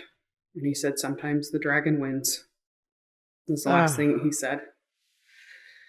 And this was the week before Thanksgiving in 2022. It floored us all. I mean, it was absolutely terrible. And we just tried to get through it and do our best to survive and realize that this was number 3. Yeah. How on earth could we have 3 now? 6 weeks later, my maternal grandfather, Clayne Wayman, died. Just after Christmas. Of old age, 97, peacefully in his bed. It was his time. But again, that was just another funeral that we had to go. And because it was a priesthood funeral, there was so much pomp and circumstance around this. It was because we had to put on airs and all the shit. And Jenny and I had to take our mothers down to Southern Utah to attend the funeral. And it was absolutely exhausting. 5 days of absolute hell putting up with this bullshit. Oh, God. They hand dug his grave. This, because he was on the council, several of his grandchildren got together and they hand dug his grave. Frozen dirt. It was like burying the Pope. In their eyes. Such garbage. So we dealt with that. I do have a funny story to share about that, though. Do we want to share funny stories? Yeah, okay. Share a funny story. It's time.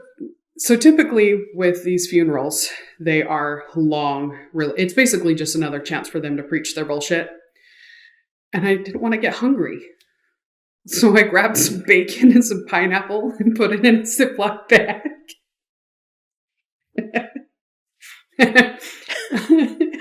Because my moms were like the oldest daughters, we got some premier seats.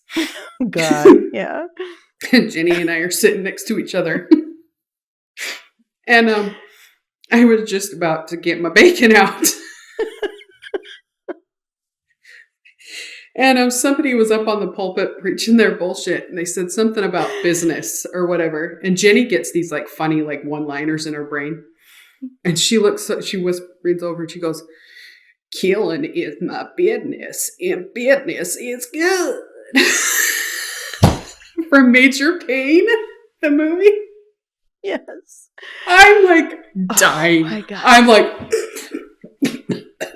And I had to make it look like I was crying. Crying, yeah. And our moms were like, what the fuck is what's wrong with you guys? Oh my God. You needed that to make it through it, though. Oh, we did. My goodness. Yeah. So we get home from that whole hot garbage. And I often talked about I'd have to put my priesthood skin on when I would go to these. They had like so many gatherings because he had so many damn kids. There was like 70 something of them. And they kept having all these viewings and get-togethers and things like that. And I would have to, put on my priesthood skin because this personality is a lot, especially in that. Yeah. And I swear like a sailor with a trucker accent. And trying to contain that's a lot of work. Yeah. So I would come out of these things and I would literally just shake off my priesthood skin is what I call it. Oh my God. Why can I totally picture that? I did. And it was Yeah. literally just this violent shaking. And people Yeah. are like, what is wrong with you? I was like, I'm getting the priesthood skin off. It's uncomfortable.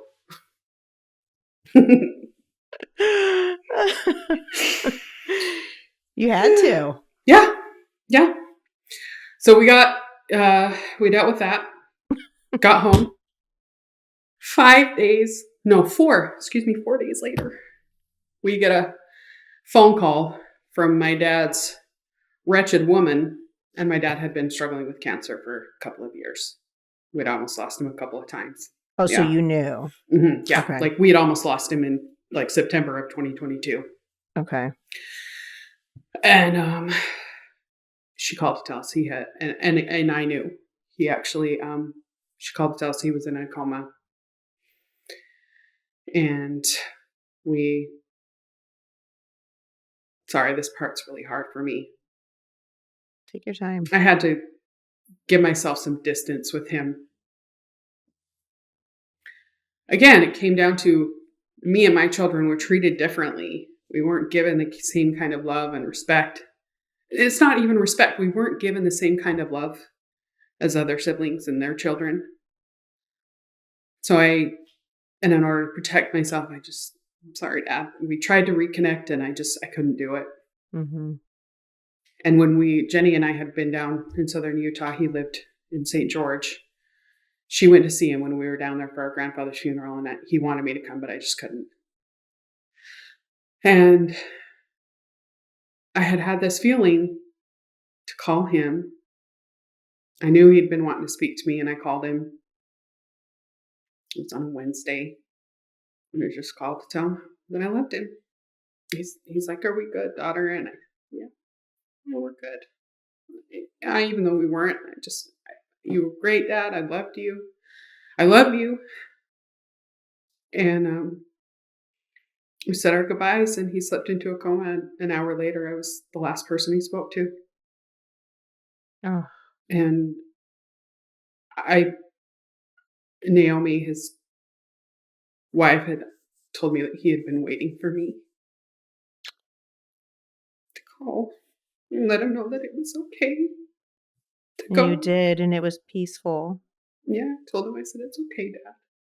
You could go. Oh. And I said he words. asked you if you were good. Yeah, I said, are you good, daughter? Mm-hmm. Oh. Are we good? Yeah, Dad, we're good. You can. I love you. Thank you for being an amazing dad, an amazing grandfather. Because he, in his way, he was. And so he slipped into a coma an hour later. And on Thursday, Naomi called to tell us he was in a coma. And so me and Jenny and Zach jumped in a car Friday morning and drove back down there. 4.5 hours. And we sat there with him. And so you got to see him. Yeah, he was in a coma. He was my dad's 6'8". He's just this. Oh my goodness. Yeah, he's a big guy, and he was just bones, just skin and bones. And we were there with him as he took his last breath, and that'll do something to your soul, watching your dad die. Yeah. Did you feel at peace though? Yeah. Yes. Being there, that you made it there, and you talked to him before. Yeah. Yeah, and we talked to him while he's laying there, and it was very evident that his spirit was not in his body, but we could feel him around us. It was very evident that it was just a corpse, laying, not corpse, but just a body. Right. And as he took his last breaths, I could feel him just being free of that. Mm-hmm. And I envisioned him running to his sons and being reunited. And being reunited with his 3 sons. It's way too many children. 1's too many, but 3. Yeah. And there's a whole, darling, I don't even know how much you want me to continue to share. You can share whatever you want. So as his body is laying there, Naomi had people come over, one of which was technically my sister Vanessa. She's Martha's second child. Showed up with her husband and son, and then my sister-in-law showed up with her our twin nieces. My dad's laying there dead. And they just proceed to just open presents for the daughters in front of, and we're just pretending they're taking pictures with his dead body. Stop. I'm serious. Like posing with it. Like, it was so morbid. I can't even explain to you. And this is the first time, I know I've disassociated before, but this is the first time I remember doing it. And Jenny and Zach told me that they watched my soul leave my body. Like, I was sitting there watching all this shit happen. And I was like, there was nobody there. Yeah. Nobody home. Just a body sitting there watching all the shit happen. Because it was so damn traumatic as they're taking pictures. And Naomi is touching and fondling his body. And what? I'm dead ass serious. She was freaking fondling his dead body. I tell you, I can't make this shit up. I know. Wow. Yeah. And then they were doing that around kids too. 7-year-old little girls. Just like it's completely fucking normal. And they're like, do you guys want your picture? I'm like, no, he's fucking dead. Yeah. Yeah. And so we went about planning his funeral. And again, Jenny and I took it on. Jenny and I planned Corey's funeral. We planned my dad's funeral. And there was no money to plan his funeral. Both times with Corey and Dad, we had to open up a GoFundMe because there was no money to do anything. Oh, he didn't have life insurance or anything? He had let it lapse.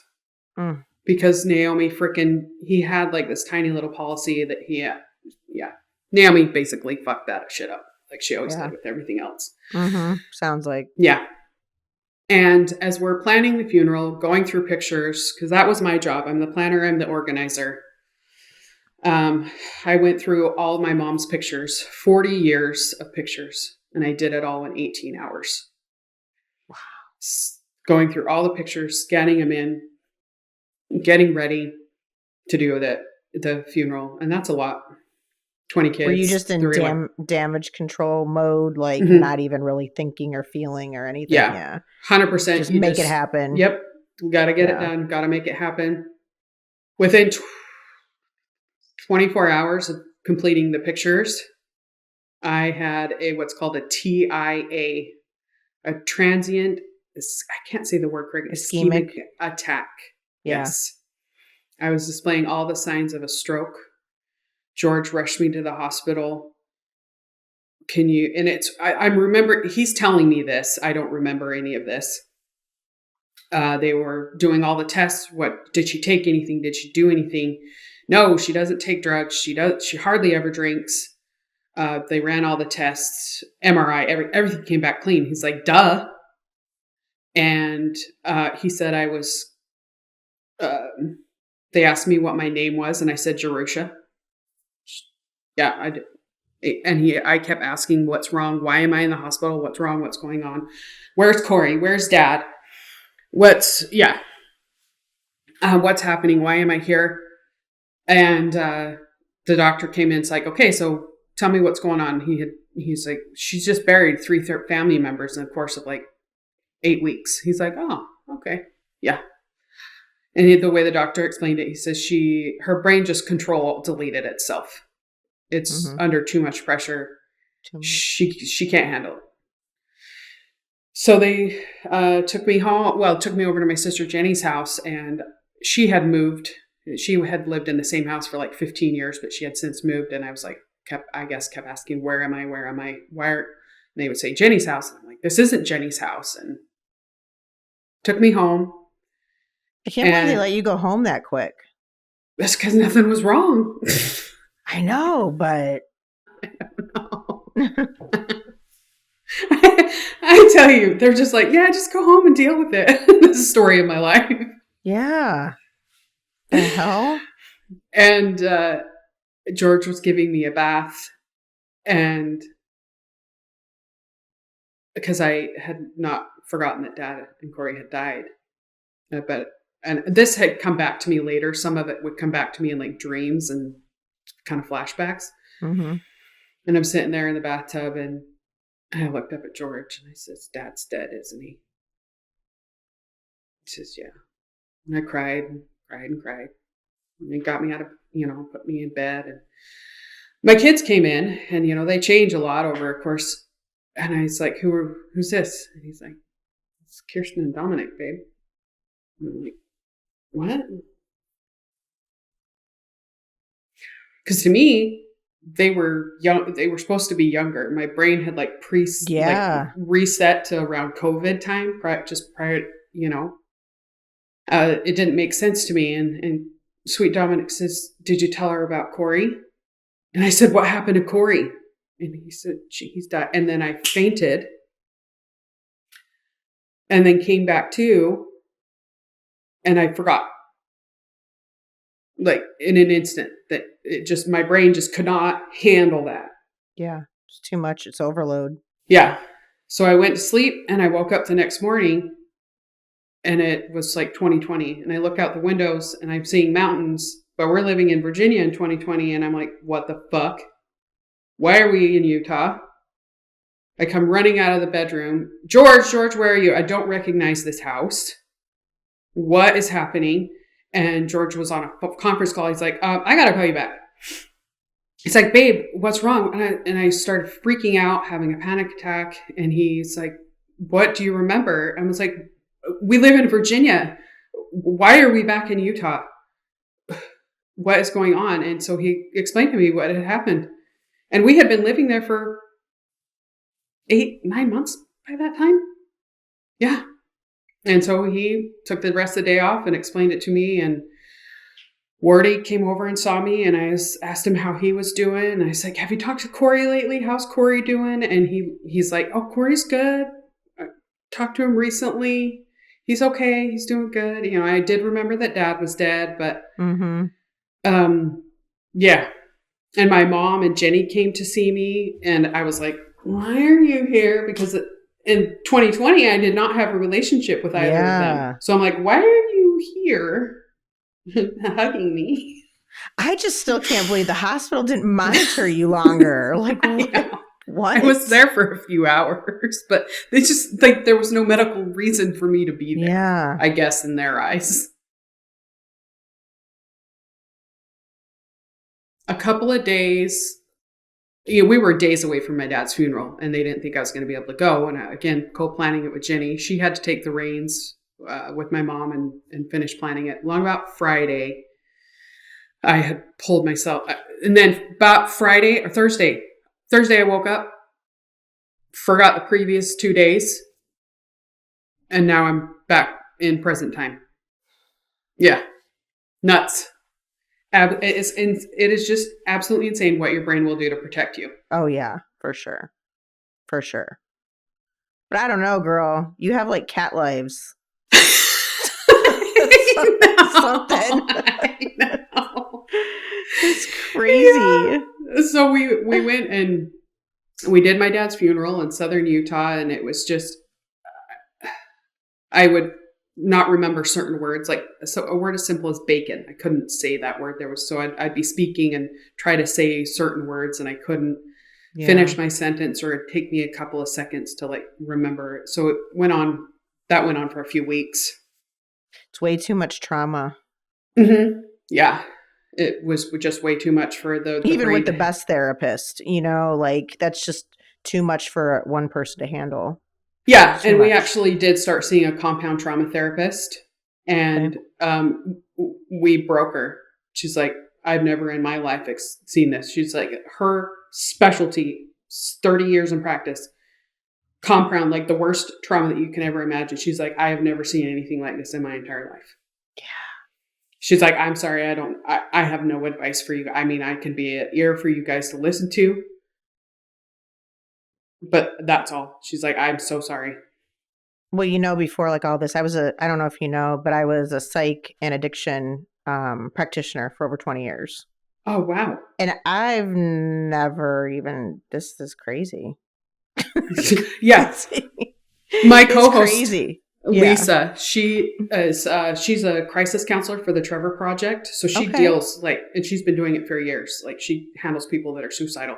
Yeah. She says in all my life or in all her years, she's never experienced anything like this. Mm-mm. So she calls me, she's so sweet. She calls me the ultimate survivor. And I'm like, oh, like, it's true. thank you, though. girl. Thank you. You're like, not the club I totally wanted to be in. Right. You know, we're in all these clubs that you don't want to be in, but hey, I'll take it. Right. Right. I'm just over here raw dogging life. Yeah, but gosh, talking about all this and exposing some of that, there's so many people, obviously, that are probably just like you know, and they're quiet or they don't talk about it. They think they're all alone. Mm-hmm. Yeah. And that's like the whole purpose and so much of this is saying it out loud. Exactly. Talking and that's about why it. I do what I do. Yeah. And it would be so much easier for me to do this shit privately and not share it publicly. Sure. And I'll get into this in a minute, but, so we're now in March 20. So, weeks after 22. my dad died. Yeah. 23, March of 23. Oh, you're in 23 now. Okay. Yeah. And, Brandon disappeared. We lost contact with him. He wasn't answering his phone. Yeah, he disappeared for a week. And we had like this one last final huge snowstorm. That winter was the worst winter that Utah had ever seen, like record-breaking amount of snow. And after a week, they discovered a body because his car was missing, and it was up in the mountains and they had discovered a body when they were clearing the snow for a construction site. They had to use partial facial recognition from the military in his jaw because his body was so, to ID. It took him extra long to ID his body. Again, self-inflicted gunshot wounds to the head. Yeah. That. God. 4 family members in 5.5 months.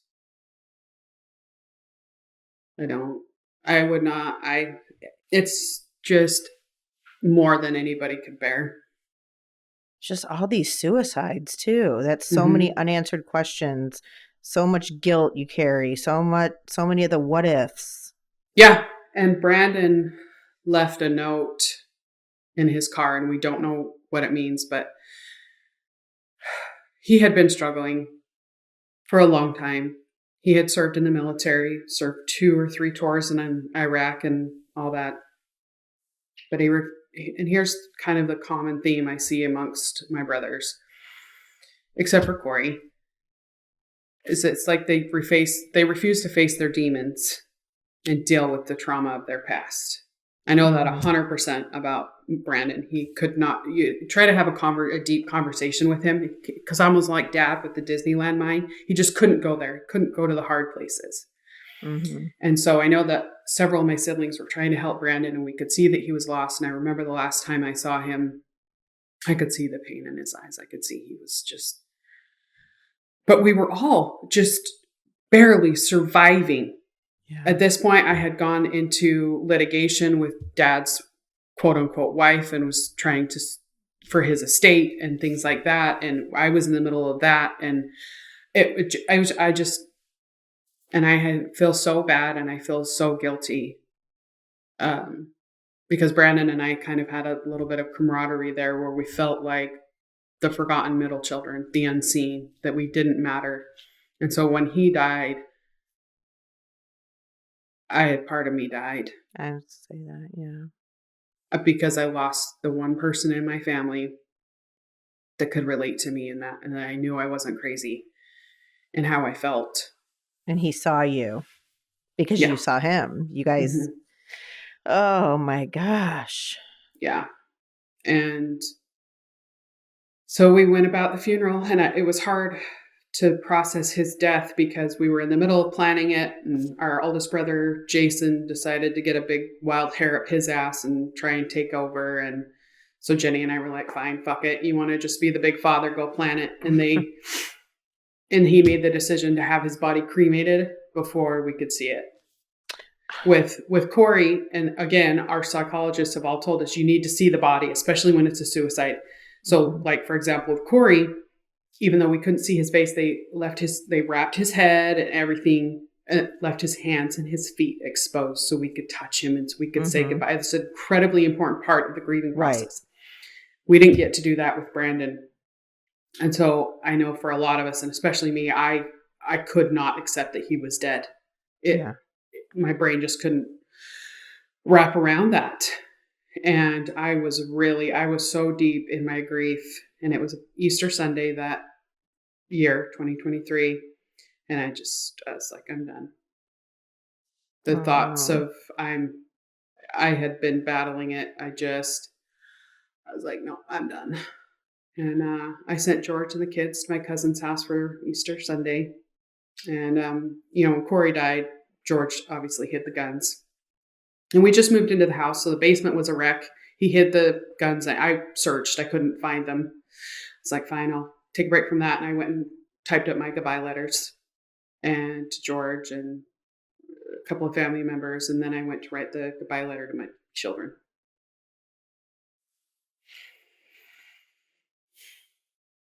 I couldn't do it. I couldn't leave them. I could not do that to them. I knew that would destroy them. I have a very dear friend who lost her dad to suicide when she was 17. She's never gotten over it. It has changed the course of her life, and I always remember her. And I was like, okay, I can't do this. So I went upstairs and I took a bath and just continued on, but the thoughts just kept coming back in. My doctor was trying to get me on antidepressant meds, and I refused. But I kept thinking about it. And then George and I were at a gas station, and I saw this big dump truck drive by, and I just had a thought, I could just walk in front of that. Or I'd think about where's the nearest train tracks. Because I knew I couldn't get access to a gun. So then I was like thinking of all the other ways that I could do it. And so I was like, okay, all right, I'll take the damn pills. So the prescription was waiting for me. I went and picked it up and immediately started taking it. And so I just slowly over the course of the next several months, I picked up my life, and we tried to be there for each other, our siblings, but a lot of us went into our own, like, just little cocoon of trying to survive, trying to get through it. And it was just a day by day thing. And the meds kicked in and it was enough to take the edge off. But it is a daily still that I have to battle with myself to choose. I have to choose every day to be here. And I don't know if my children will ever know that they have saved my life. Every day. Yeah. So I am internally grateful to them. I know my husband he'd be okay. My kids would not. No. I know my family could survive another suicide. But my kids, it would alter the course of their life, and I can't do that. I swore to never do to them what was done to me. What was done to you. Yeah. And if I took my life, I would be doing just that. Yes. So I just soldier on, and I just continue on. And after a year or so of being back in Utah, I knew that we had made a mistake moving back there because the toxic family cycles returned. I thought for sure after what we had just been through, we would somehow get over our bullshit, come together as a family. Nope.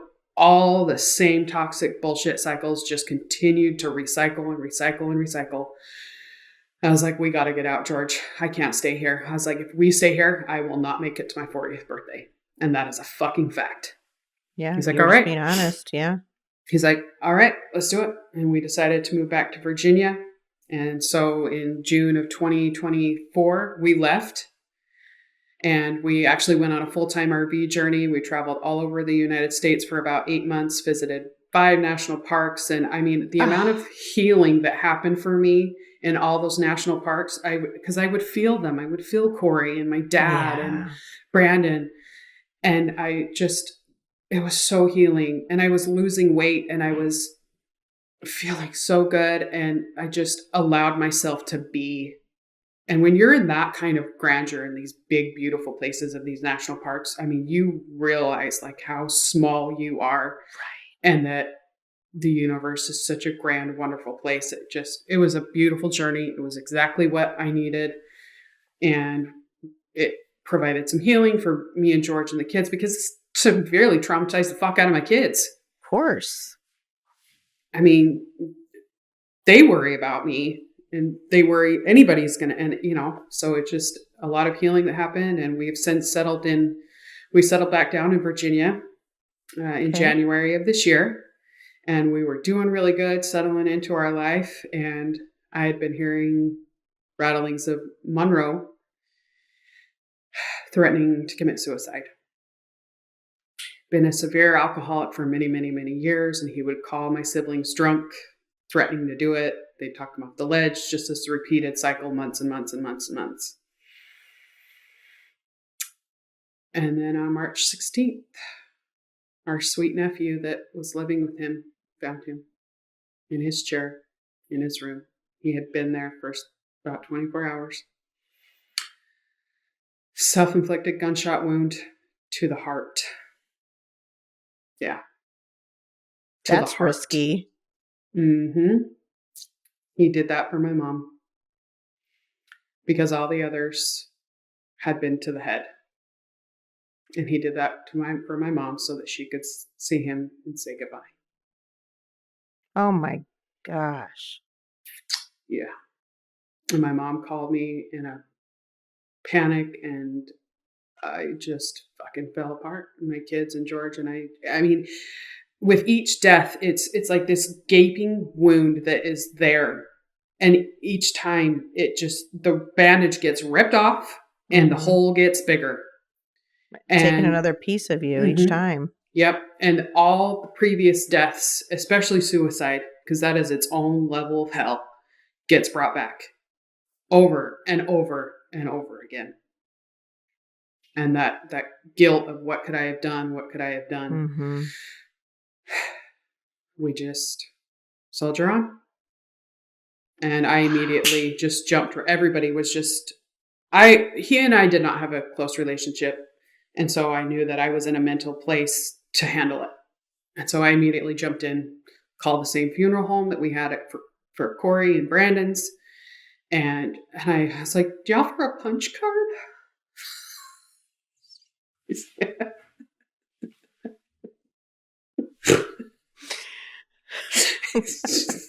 She's good. Shanae's good. She's like, girl, it's funny, but it's not funny. I was like, when are we going to get a freebie here? We're spending a lot of money with you. Oh no. Mm-hmm. Yeah, it's pretty bad. You just have to remember that you got to make sure you're always saving yourself first, because you're like always the savior. Yeah, for unfortunately, all this going on. Yeah. My body. One after another, after another, after another. Yeah.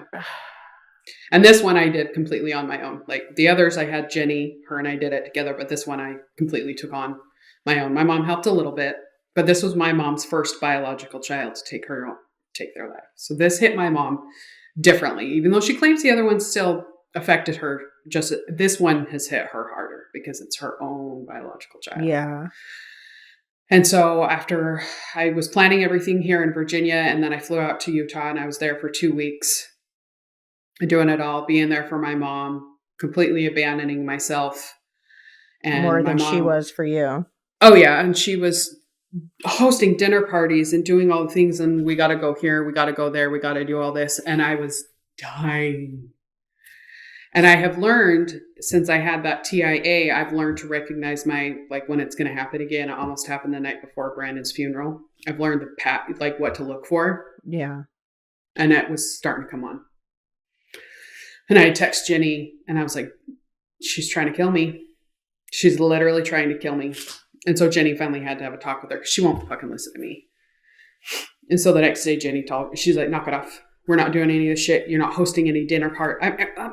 It was the fucking weirdest shit I'd ever seen. Why are we hosting dinner parties for people? I mean, I know you're grieving and you don't make sense, but what in the hell? Because she's a performer. She's a narcissist. Like, she has to put on this show that everything is fine.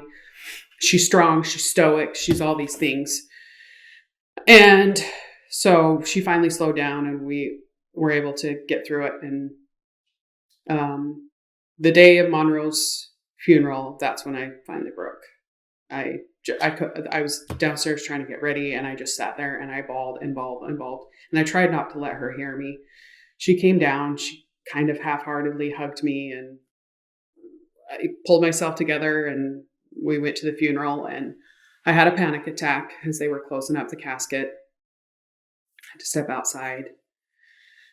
We got through it all and I flew home the next day. And I did not leave my bed for 7 days. I slept for like 48 hours straight. I ended up with a kidney infection.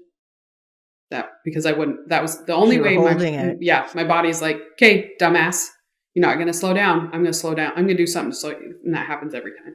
Yeah. If I don't slow down, my body pulls something. It's like, nope, you're going to rest.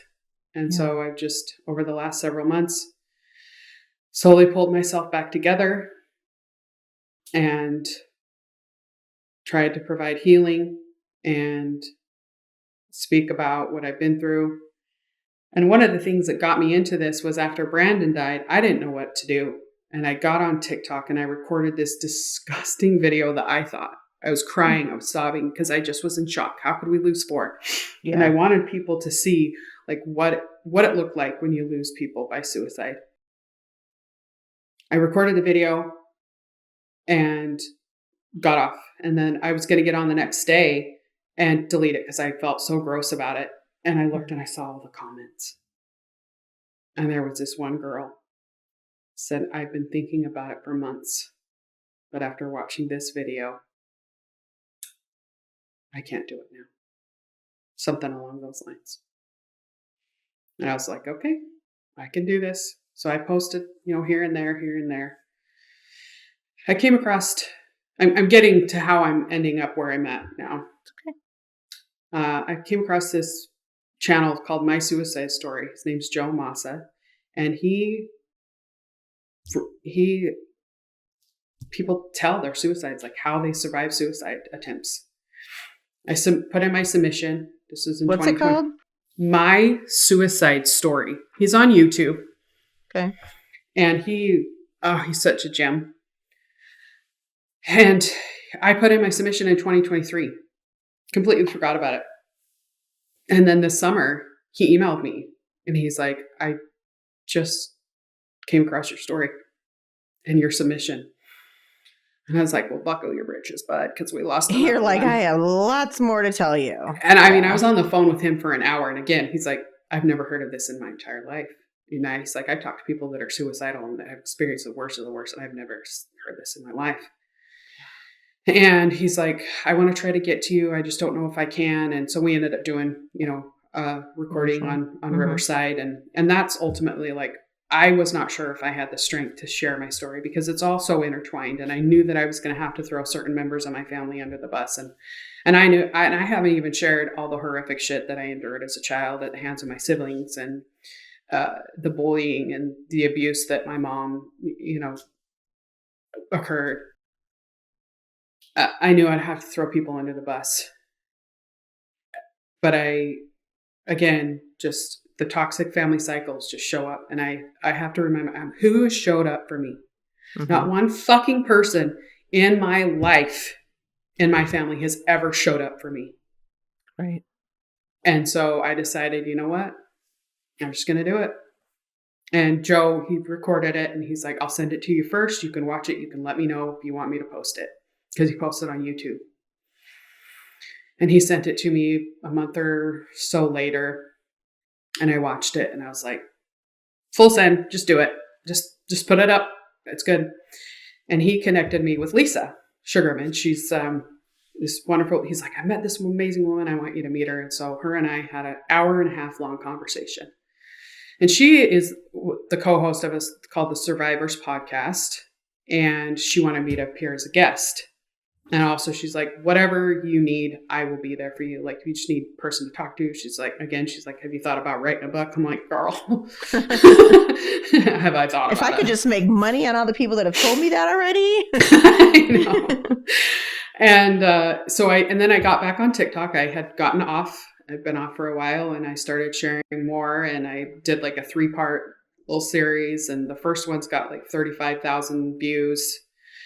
And just like the support kept coming in, and people are like, oh my God, I'm so sorry. Please continue to talk about this and share about this. You're changing people's lives. And every time I feel like I don't want to do this, this is gross, then I get a comment from somebody. Hey, I just want you to let you know, I shared your story with somebody. Yeah. And it helped them. And now you're showing up for other people, strangers, and no one showed up for you. Yeah.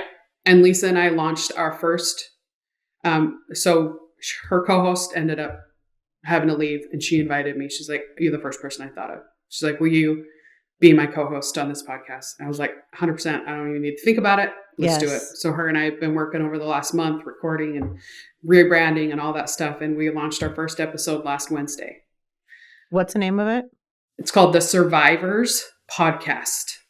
Survivors Podcast. Yeah. Okay.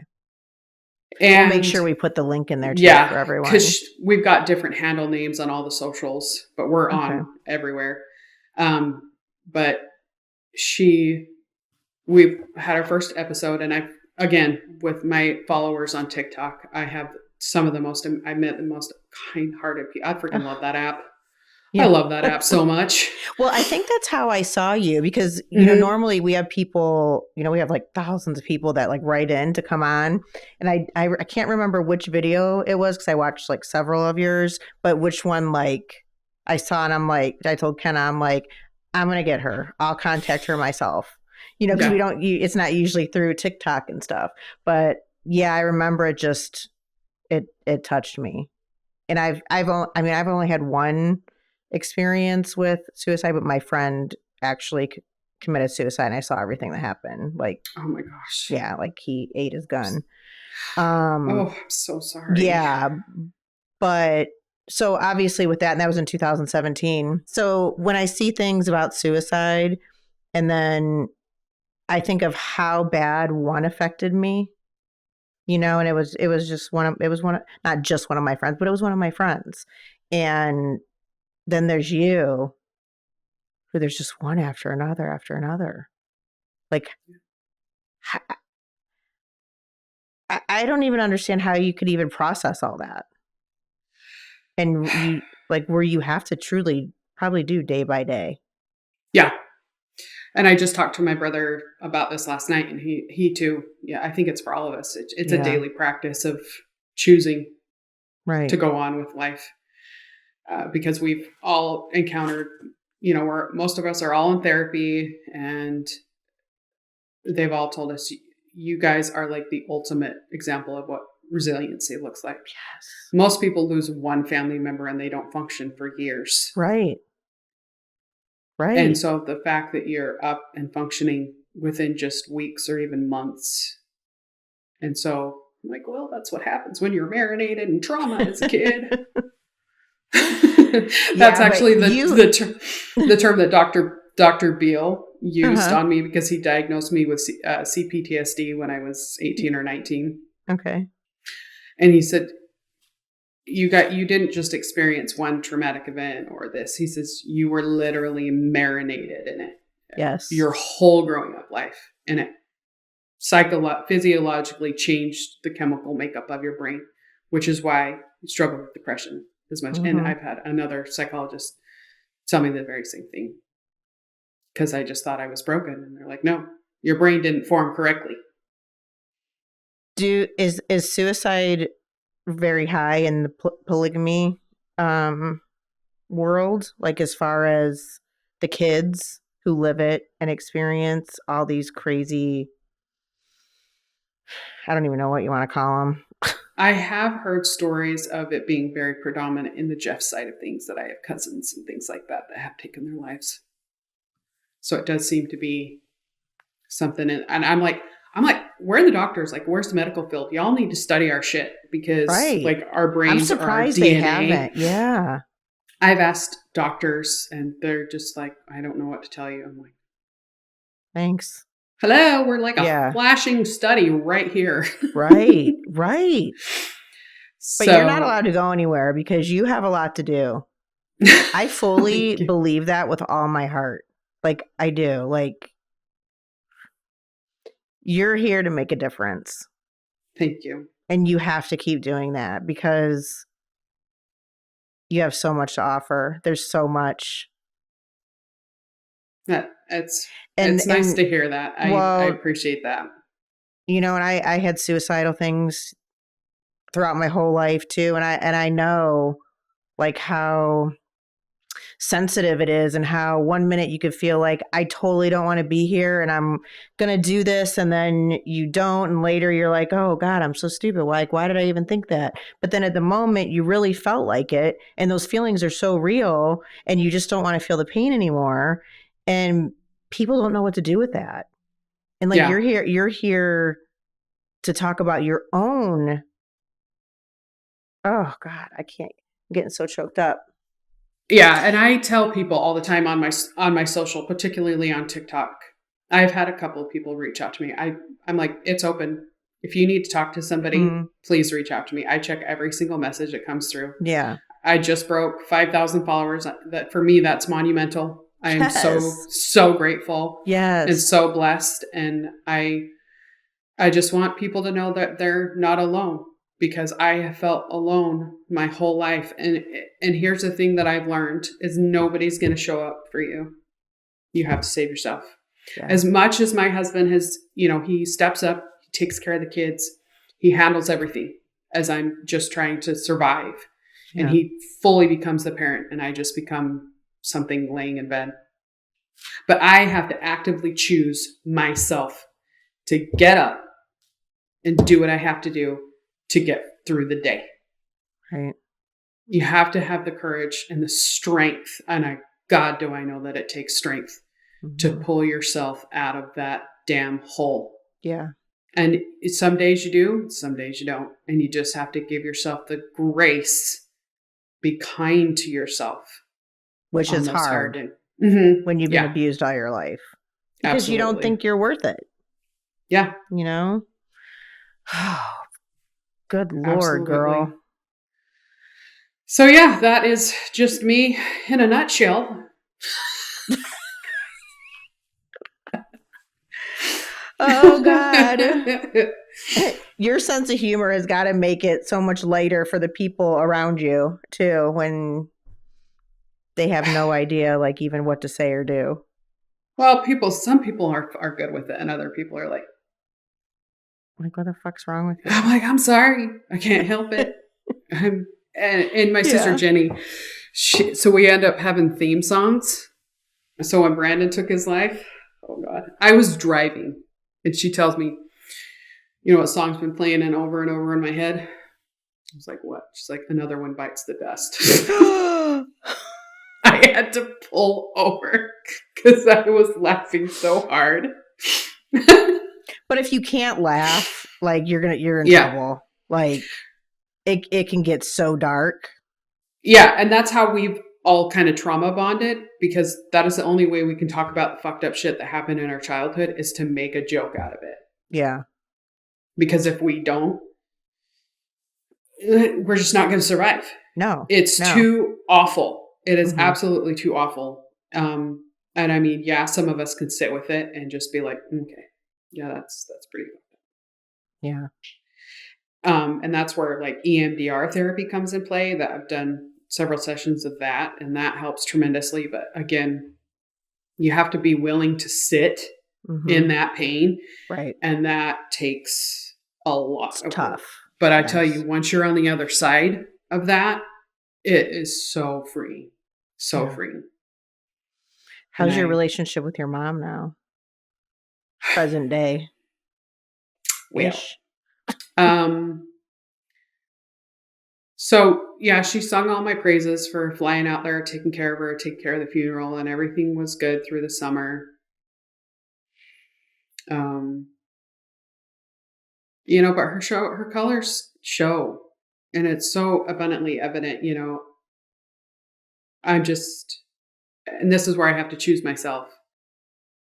I don't feel safe with her, and she'll never be the mother that I need her to be. She'll never be the mother that she is to Jenny or to Shaylin. And so I've had to choose myself, and so I have to keep a very like surface level conversation, you know, just with her. Yeah. But as Lisa and I were preparing to launch the first episode of our podcast last week, there's been some clips that have come out. And everybody was so excited. My family and, you know, my aunts, her sisters were so excited about the podcast and everything like that. But as we've released some of these clips and I share some pretty deep personal shit. Reality. They might not want to know that. And so she hasn't spoken to me for several weeks. My aunts are now giving me crickets. My siblings, Jenny and I, were speaking almost every day since Monroe's death. But Jenny, like I've said before, has this very undying loyalty to my mom. Yeah, she can't risk her role as the golden child because her mother never was there for her. Her mother favored the boys. She had 2 daughters and 9 sons. And she favored and the girls had to be subservient to the boys, literally serve them, do it, you know what I mean? And she just treated her daughters like chattel. And so mom has always had a very deep love and respect for Jenny, and they've always had a very close relationship. And so she's stuck in that cycle, and I feel bad for her. She is. She's the golden child. Everybody goes to her for everything, and she feels like she has to be and do, and she was parentified. I mean, this is all just psychological bullshit that I'm shouting. Right. But, and so, I've determined that my relationship with Jenny is no longer safe because it's conditional on whether or not I'm maintaining the status quo and treating my mother with the respect that she does not deserve towards me. Yeah. And I've reminded her of that. I said, Jenny, when you dismiss what I'm going through with my mom, you dismiss my lived experience with her. Remember, you get the version of our mother that her own biological children do not get. Yeah. You get that version of her. We don't. She has great relationship with Susan's children, but with all of her biological children, they're all very strained relationships because we don't toe the line. Because she's a strong woman. She's outspoken, and we became outspoken. Mm-hmm. And we stand up for ourselves. And then others, you know, my sister Georgia and Shaylin, they battle with alcoholism, and it's really sad. I'm the only one of my siblings that I know of that does not struggle with some form of addiction. Wow. But that says a lot about you, and you have to remember that.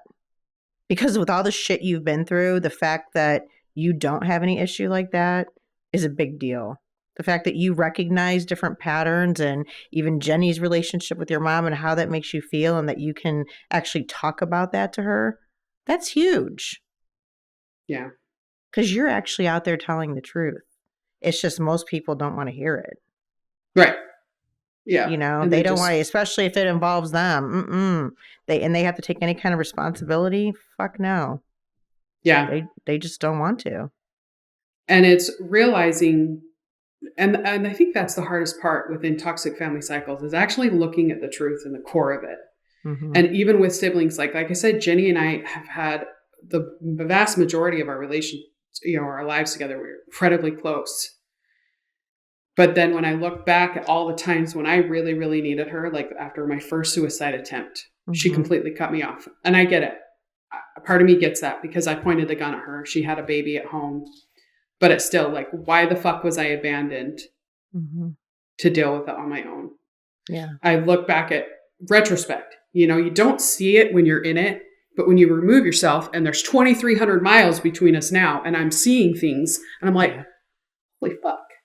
Wow, I really was on my own. Well, yeah, my son is laying in the hospital on death's bed at 7 months old, and she couldn't even come see me and him in the hospital.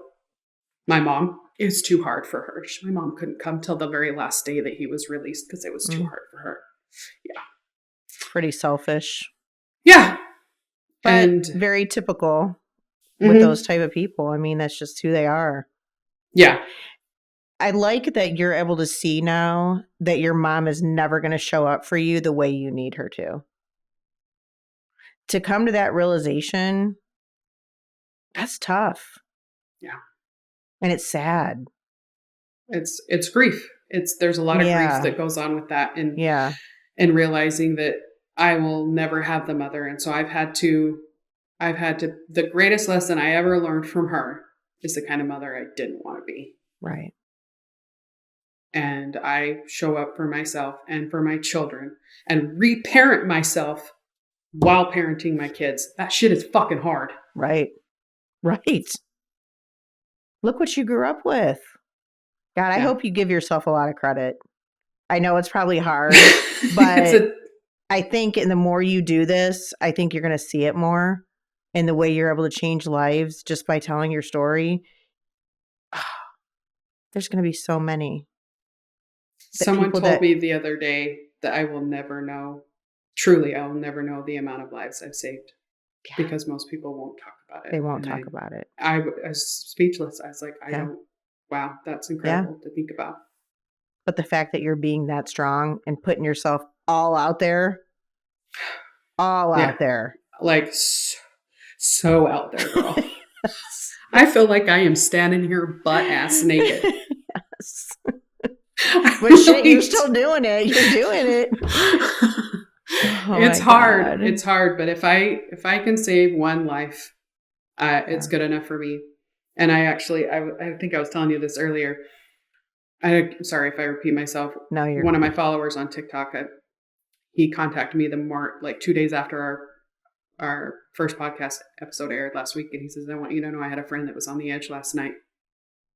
We had to call the helpline, and I shared your podcast episode with them, and it's already made a difference for them. And then that person has now shared it with another person."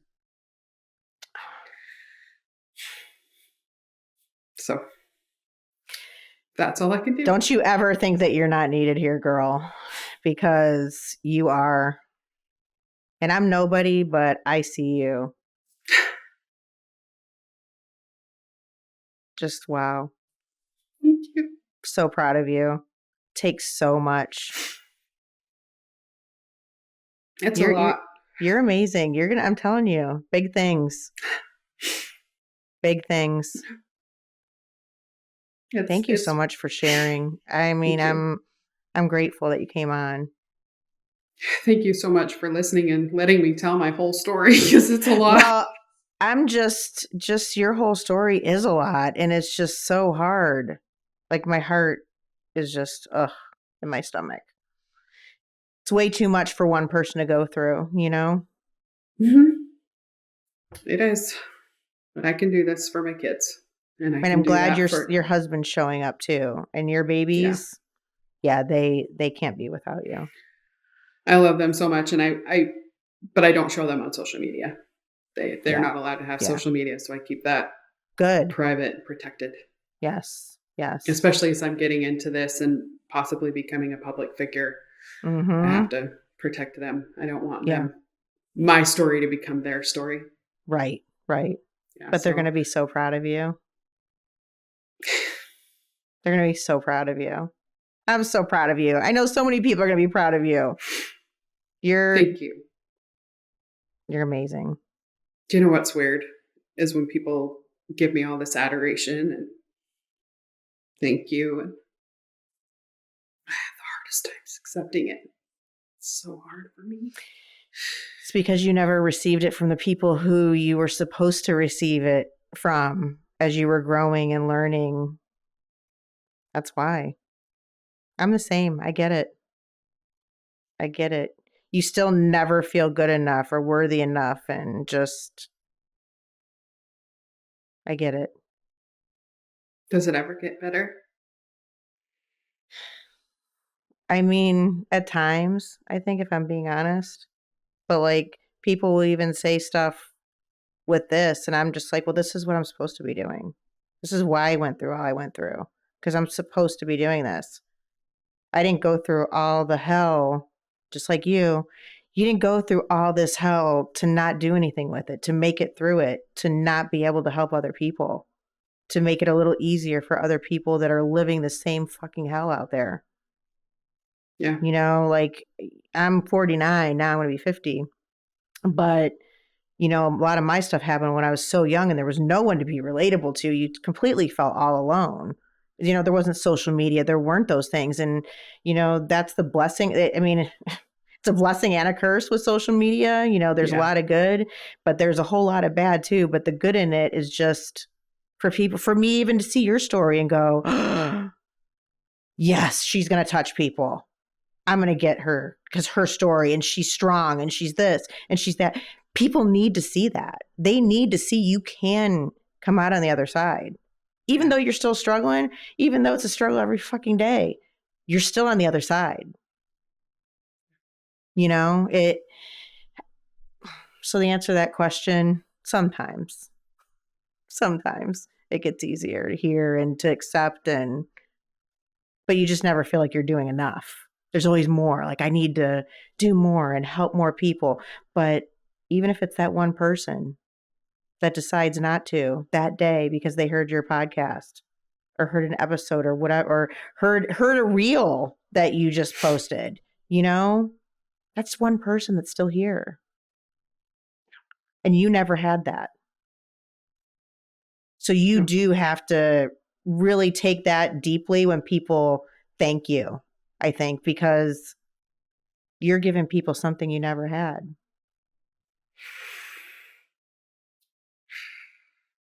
Thank you. I needed to hear that. Yeah. And that you just got to keep going. I'm telling you. You're a force. You're a force, girl. Well, you are an amazing example. And girl, wow. I feel so incredibly blessed to have met you, and I hope to meet you in person one day. Yes, really we have to. We have to. Well, the goal in this, like long term, we're hoping to, you know, have events every year where everybody that's been a guest comes and we have a big party. And that would be amazing. Yeah. And we're working on our foundation now. We want to have a farm where people everybody with trauma, suicidal, veterans can come, and then there's animals, and just to get away and have therapists and do all the things you need to do to try to heal, to at least take that first step. That is absolutely amazing. And so whatever, that's my big plan. Yeah. That's big picture too. Yeah, absolutely. I'm just getting started. I have no idea where I want to go with this. Just keep going, keep being you, and keep telling your story, and it's going to be different every time you tell it. Yeah. Because you never know what emotions you're going to have, if it's going to hit you differently. Me, I've told my story and I'm hysterical. And I've also told it where I'm stone cold and have no emotion. I don't know why. Yeah. You know, because I don't know. Where you're at emotionally that day. Yeah. Yeah. Or who I'm talking to, you know, just, I never know. Yeah. So when you experience that, don't think that's weird. You know, just know, like, if you're like, God, people are going to think I'm an asshole because I didn't even cry or anything. No, you're just telling your story again. Yeah. I mean, I'm just thankful. Thank you for telling your story. Thank you for helping so many people. Gosh, so raw and just so real. I love it. Keep going, girl. Thank you. And I have to tell you that the reason people open up to you the way that they do is because you're you, and because you have an amazing soul that just welcomes a safe place to talk. So thank Oh, you for providing that. thank you.